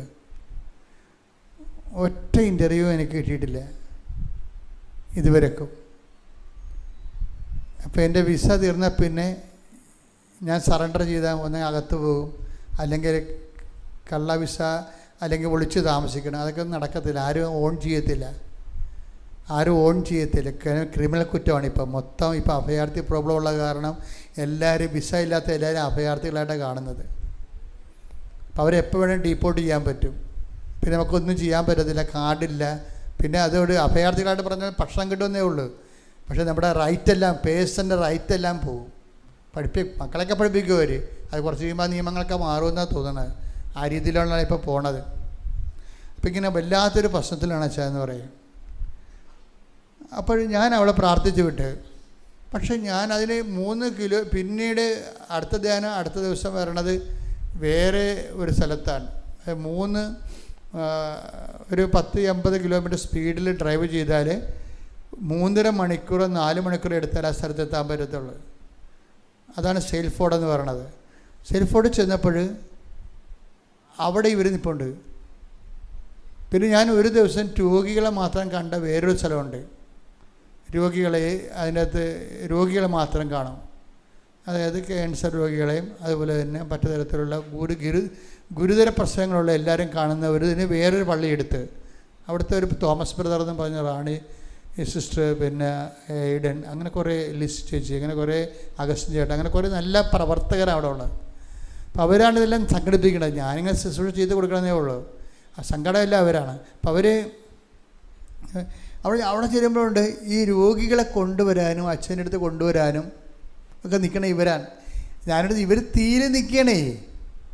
അവരുടെ ജീവിതം ഓർത്ത് കഴിഞ്ഞാൽ നമുക്ക് ബോധം കേടുണ്ടാകും. 2 കുഞ്ഞുങ്ങളവിടെ ഉണ്ട്. ഇവർക്ക് മാത്രമേ വിസ ഉള്ളൂ. ഇവരുടെ കെയറിലാണ് അവരെല്ലാം വന്നിരിക്കുന്നത്. പോകുമ്പോൾ ഒരു നാട്ടിൽ ചെന്നാൽ 60 ലക്ഷം രൂപ കടവാണ്. അപ്പോൾ എന്നിട്ടും ഇവർ ശുശ്രൂഷ ചെയ്യണേ. എന്താണ്, രോഗികളെയൊക്കെ കൊണ്ടുവന്ന് അച്ഛനടുത്ത് കാണിക്കുകയും അവരെ ചിട്ടപ്പെടുത്തി വെക്കുകയും ഒരാളെ കഴിയുമ്പോൾ വേറെ ആളെ കൊണ്ടുവന്ന് പ്ലേസ് ചെയ്യുകയും. ഇവർ ഇത്രയും തീയിലും ആണ് അവർ നിൽക്കണമെങ്കിലും സ്മാർട്ടായിട്ടാണ് അവർ ജോലി ചെയ്യണത്. ഇത് എനിക്ക് ഭയങ്കരമായിട്ട് എന്തൂസിയാസമായി. ഇപ്പം ഞാൻ മനസ്സിൽ ദൈവമേ അതിങ്ങടെ. ഇപ്പം ഞാൻ മാത്രമല്ല, ഞാനും തോമസ് ബ്രദറും നമ്മുടെ പിതാവുണ്ടായിരുന്നു ഞങ്ങളുടെ കൂടെ, നമ്മുടെ കണ്ണൂർ രൂപതയിലെ അലക്സ് പിതാവായിരുന്നു കുർബാന എഴുതിക്കൊണ്ടിരുന്നത് എല്ലാ ദിവസവും. പിതാവ് ടോക്കിങ് ചെയ്തായിരുന്നു. പിതാവ് നമ്മുടെ ഉടമ്പടിയൊക്കെ എടുത്തിട്ട് ഒരു രാത്രി മുഴുവനും എൻ്റെ മുറിയിരുന്ന് പ്രിപ്പയർ ചെയ്തിട്ട് പിതാവ് ഈ പവർ പോയിൻറ്റിലാണ് ഉടമ്പടി ചെയ്തത്. ഭയങ്കര രസമാണ് പിതാവ് ചെയ്തത്. കണ്ണൂരത്തെ പിതാവ്, കണ്ണൂർക്കാരൊക്കെ ഇവിടെ ഇല്ലേ കേൾക്കാൻ കേട്ടോ, നിങ്ങളുടെ പിതാവ് ഇപ്പോൾ ഉടമ്പടിയുടെ ധ്യാന ഗുരുവായിട്ടിരിക്കുക. അപ്പോൾ പിതാവും ഞങ്ങൾ തമ്മിൽ ഈ കൊച്ചിനെക്കുറിച്ച് സംസാരിക്കുന്നുണ്ട്. അപ്പോൾ തോമസ് ബ്രദർ എന്നോട് പറഞ്ഞു, അവളുടെ കാര്യം മഹാമോശമാണ്, അവൾ വീണ് പോയാൽ നമുക്ക് അവരെ താങ്ങേണ്ടി വരും. അപ്പോൾ പിതാവ് പറയും നമ്മളെങ്ങനെ സഹായിക്കും? അപ്പോൾ തോമസ് ബ്രദർ പറയും നമുക്ക് സാമ്പത്തികമായി സഹായിക്കണം, അവൾക്കൊരു ജോലി എങ്ങനെ കണ്ടെത്തുന്നവരെ അവൾ നമുക്ക് സാമ്പത്തികമായിട്ട് സഹായിക്കണം എന്നൊക്കെ പറഞ്ഞുകൊണ്ട് ഇവർ തീരുമാനിക്കുകയാണ്. പക്ഷെ നമുക്ക് സഹായിക്കേണ്ടി വന്നില്ല. അവൾ രോഗികളുടെ ശുശ്രൂഷ ചെന്ന് വീട്ടിൽ ചെന്നപ്പോഴുണ്ട് ഗവൺമെൻറ് ജോലിക്ക് കൊടുത്തു. അപ്പോൾ നോക്കിയേ, നമ്മൾ സത്യസന്ധരായാൽ മതി, വേറെ പ്രശ്നം. നമ്മുടെ കുഴപ്പം വെച്ചാൽ നമ്മൾ ഞാൻ എൻ്റെ കാര്യം നോക്കിയില്ല, എൻ്റെ ജീവിതം തീർന്നു പറഞ്ഞുകൊണ്ട് ഈ ഒടിഞ്ഞു മുടങ്ങി വീട്ടിൽ കുത്തിയിരിക്കും. അത് കാരണം ദൈവം എന്തെങ്കിലും ആദ്യം അടയാളം കാണിക്കട്ടെ, എന്നിട്ട് ഞാൻ ദൈവത്തിനെ സഹായിക്കാവും. നീ ദൈവത്തെ സഹായിച്ച എന്തിനാണ്? അതല്ല, വിശ്വാസമുള്ളവനെ സംബന്ധിച്ചിടത്തോളം അവൻ അടിയറ വെക്കത്തില്ല. അവൻ അവസാന നിമിഷം വരെ കർത്താവിന് വേണ്ടി ജീവിക്കും. അതൊക്കെയാണ് നമ്മൾ ഈ ഉടമ്പടി കണ്ടുമുട്ടുന്ന പ്രതിഭാസങ്ങളെന്ന് പറയുന്നത്. അവർ വിശുദ്ധരെക്കാളും ഉന്നതമായ ചില വ്യക്തികളാണ്. വിശുദ്ധരെക്കാളും പ്രതിസന്ധികളിൽ അവർ പച്ചയായ ഈ കാലത്തെ ജീവിതത്തിലും വിശ്വാസം പ്രഖ്യാപിച്ചുകൊണ്ട് അവർ നടത്തുന്ന മുന്നേറ്റം നമ്മൾ അത്ഭുതപ്പെടുത്തും. ദൈവം അതെല്ലാം കൗണ്ട് ചെയ്യുന്നുണ്ട്. ആ ഗവൺമെൻറ് ജോലി കിട്ടിയിരിക്കണേ, പ്രൈവറ്റ് ജോലിയല്ല, അത് പോകത്തുമില്ല. ഭയങ്കര ആനുകൂല്യങ്ങളോട് കൂടിയാണ് ദൈവം അവളെ അവസാന നിമിഷം വിസ എക്സ്പയർ ആകുന്നതിന് 24 മണിക്കൂർ മുമ്പ് കർത്താവ് അവളെ കോരിയെടുത്ത്. Price the Lord. അപ്പോൾ അതാണ് കർത്താവ്. നിങ്ങൾ ഉടമ്പടി ഈശോനെ കണ്ടെത്തിയില്ലെങ്കിൽ നിങ്ങളൊരു പോക്ക് ജന്മമാണ്, ഓർത്തേക്കണം. കാരണം അതിനേക്കാൾ വലിയൊരു സംഭവം ഇനി ഇല്ല. നിങ്ങൾ ഉടമ്പടി നിങ്ങളത് വൃത്തിയും മേനയുമായിട്ട് ചെയ്ത് ദൈവത്തെ കണ്ടെത്താൻ വേണ്ടിയാണ് നിങ്ങളെ വിളിച്ചിരിക്കുന്നത് ദൈവം. അപ്പം അതിനോട് അർത്ഥവത്തായിട്ട് നിങ്ങൾ പ്രതികരിച്ചിട്ട് സത്യസന്ധമായ സാക്ഷികളായി മാറണം. പ്രാർത്ഥിച്ചേ, കർത്താവേ അർത്ഥവത്തായി അങ്ങേ കണ്ടെത്തി ജീവിച്ച് സത്യസന്ധമായി സാക്ഷികളാകാൻ ഞങ്ങളെ സഹായിക്കണമേ. എഴുന്നേൽക്കുക. അവസാന സമർപ്പണ പ്രാർത്ഥനയെ സ്തുതിപ്പുവാണ്. അച്ഛൻ നിങ്ങളുടെ രോഗങ്ങൾ, കലരോഗങ്ങൾ, കിഡ്നി രോഗങ്ങൾ, അൾസർ രോഗങ്ങൾ, ജോലിയില്ലാത്ത അവസ്ഥകൾ, ജപ്തി നടപടികൾ, വിസ നടക്കാത്ത വിഷയങ്ങൾ, കുടുംബത്തിലെ അസ്വസ്ഥതകൾ, കലഹങ്ങൾ, സാമ്പത്തിക കടങ്ങൾ, ഈ മേഖലകളെല്ലാം കർത്താവിൻ്റെ തിരുസന്നിധി. നിങ്ങൾ എന്തിനു വേണ്ടിയാണ്, എന്താണ് നിങ്ങളുടെ കണ്ണുനീരിൻ്റെ കാരണങ്ങൾ, അത് കർത്താവിൻ്റെ കയ്യിൽ ഏൽപ്പിക്കുന്ന സമയമാണ്. ഇടിമുഴക്കം പോലെ ശ്രദ്ധിക്കേണ്ട. ഹല്ലേലൂയ, ഹല്ലേലൂയ, ഹല്ലേലൂയ, ഹല്ലേലൂയ, ഹല്ലേലൂയ.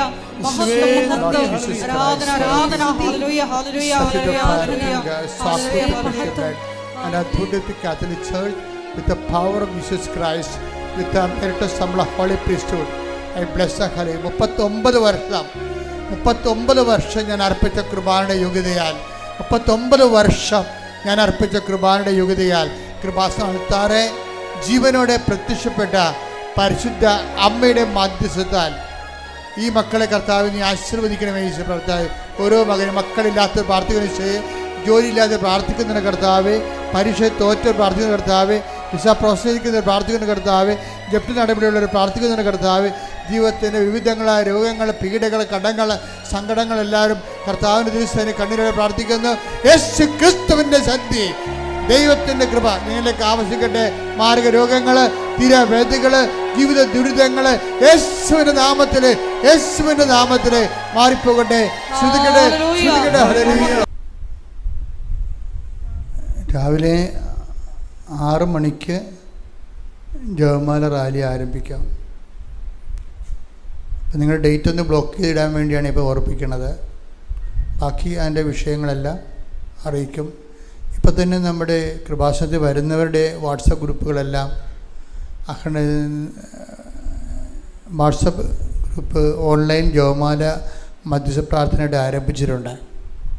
അതുപോലെ തന്നെ റാലിക്ക് വേണ്ടിയുള്ള ഓരോരോ രാജ്യങ്ങളിലുള്ളവരും ഓരോ ജില്ലകളിലുമുള്ളവർ അവർക്ക് പരസ്പരം അറിയാവുന്നവർ തമ്മിൽ കൂടിയിട്ട് റാലിയുടെ വിജയത്തിനായിട്ടും സുരക്ഷിതത്തിനായിട്ടും പ്രത്യേകം പ്രാർത്ഥിക്കണമെന്നും അതിന് പ്രത്യേക ദിവസം ഫിക്സ് ചെയ്ത് നിങ്ങൾ തമ്മിൽ കണ്ടിട്ട് അങ്ങനെ ഒരു അഡ്മിനെ ക്രിയേറ്റ് ചെയ്തിട്ട് അഡ്മിനിലെ കൃപാസനം കാര്യങ്ങൾ മാത്രമേ പറയാൻ പാടുള്ളൂ.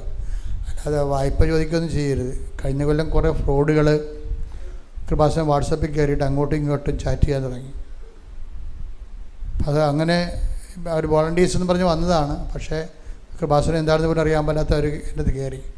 അപ്പം അങ്ങനെയുള്ളതൊന്നും സംഭവിക്കരുത്. നിങ്ങൾക്ക് അഡ്മിഷൻ, അതായത് ഒരു ഉടമ്പടി പുതുക്കിയവർ 3 പ്രാവശ്യമെങ്കിലും പുതുക്കിയവരാണ് അഡ്മിനാകേണ്ടത്. അവരാണ് സ്റ്റാർട്ട് ചെയ്യേണ്ടത്. ഉടമ്പടി 3 പ്രാവശ്യങ്ങളും പുതുക്കിയവർ അഡ്മിനായിക്കൊണ്ട് വാട്സപ്പുകൾ ക്രിയേറ്റ് ചെയ്യാം. പക്ഷേ അഡ്മിൻ കൃപാസനവുമായിട്ട് ബന്ധപ്പെട്ട് അതിൻ്റെ നമ്പർ, ജനറൽ മാനേജറിൻ്റെ നമ്പർ 79 07 622 497. അപ്പോൾ ഒരു ഉടമ്പടി 3 പ്രാവശ്യങ്ങളും പുതുക്കിയവർ അഡ്മിനായിക്കൊണ്ട് നിങ്ങൾക്ക് പരിചയമുള്ള കൃപാസനത്തിൽ ഉടമ്പടി എടുത്തിട്ടുള്ളവരുടെ വാട്സപ്പ് ഗ്രൂപ്പുകൾ, ഉടമ്പടി എടുത്തിട്ടുള്ള വാട്സപ്പ് ഗ്രൂപ്പേ ഉണ്ടാകാവൂ. എടുക്കാത്തതിൻ്റെ അകത്ത് കയറ്റരുത്, അവർക്കറിയാൻ പാടില്ല. അപ്പം അതുകൊണ്ട് അങ്ങനെ ചെയ്തതിന് ശേഷം അഡ്മിന് ഇപ്പം പറഞ്ഞ നമ്പറിൽ വിളിച്ചിട്ട് നിങ്ങളുടെ കൂട്ടായ്മ അച്ഛൻ നേരിട്ട് വിളിക്കുന്നുണ്ട്. അതുകൊണ്ടാണ് നിങ്ങളുടെ നമ്പർ, അഡ്മിൻ്റെ നമ്പർ ജനറൽ മാനേജർ കൊടുക്കണമെന്ന് പറയണത്. ആ കൂട്ടായ്മ അഡ്മിന്മാരെ അച്ഛൻ നേരിട്ട് വിളിക്കുന്നുണ്ട്. അഡ്മിൻ്റെ ഒരു സഹായിയെ കൂടി വിളിക്കും. അപ്പം അങ്ങനെ ഈ ദിവസങ്ങളിൽ ഈ ആഗസ്റ്റ് മാസം തന്നെ അത് വിളിക്കുന്നതായിരിക്കും. പിന്നെ ഒരു ജാഗ്രത വേണം.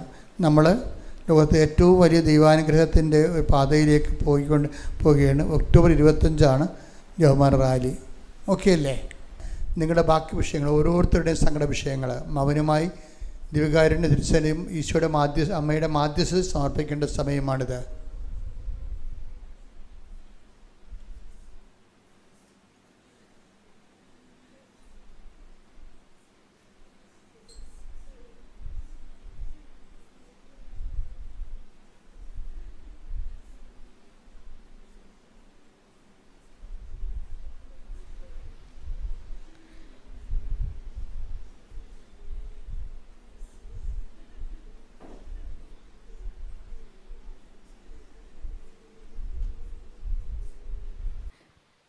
മരിയൻ ഉടമ്പടി വഴിയായിട്ട് സമർപ്പിച്ചിട്ടുള്ള എല്ലാ നിയോഗങ്ങളും പരിശുദ്ധ ദൈവമാതാവിൻ്റെ മധ്യസ്ഥതയിൽ ദിവ്യകാരുണ്യ സന്നിധിയിൽ സമർപ്പിച്ച് നമുക്കൊരു നിമിഷം പ്രാർത്ഥിക്കാം. ശിരസ് നമിച്ച് ആശീർവാദം സ്വീകരിക്കാം. ശ്രുതിക്കട്ടെ. ഹല്ലേലൂയ, ഹല്ലേലൂയ, ഹല്ലേലൂയ, ഹല്ലേലൂയ, ഹല്ലേലൂയ, ഹല്ലേലൂയ. മഹത്വം, മഹത്വം, ആരാധന, ആരാധന. ഹല്ലേലൂയ, ഹല്ലേലൂയ, ഹല്ലേലൂയ, ഹല്ലേലൂയ. ദേവതാവേ നന്ദി, ദേവതാവേ മഹത്വം, ദേവതാവേ ആരാധന. ഹല്ലേലൂയ, ഹല്ലേലൂയ, ഹല്ലേലൂയ. മഹത്വം, മഹത്വം, ആരാധന, ആരാധന. ഹല്ലേലൂയ, ഹല്ലേലൂയ, ഹല്ലേലൂയ, ഹല്ലേലൂയ, ഹല്ലേലൂയ, ഹല്ലേലൂയ, ഹല്ലേലൂയ, ഹല്ലേലൂയ.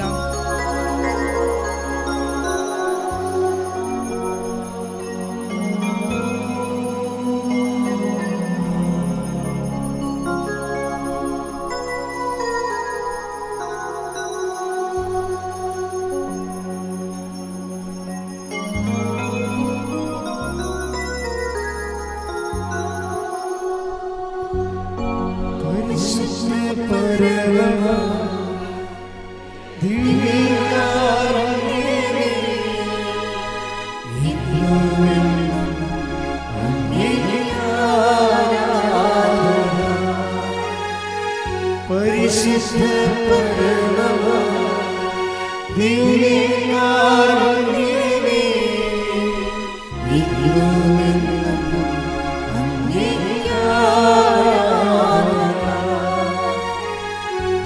പരിശുദ്ധ പരമമാ ദിവ്യകാരുണ്യമേ, ഇന്നും എന്നും അങ്ങേയ്ക്കാരാധന.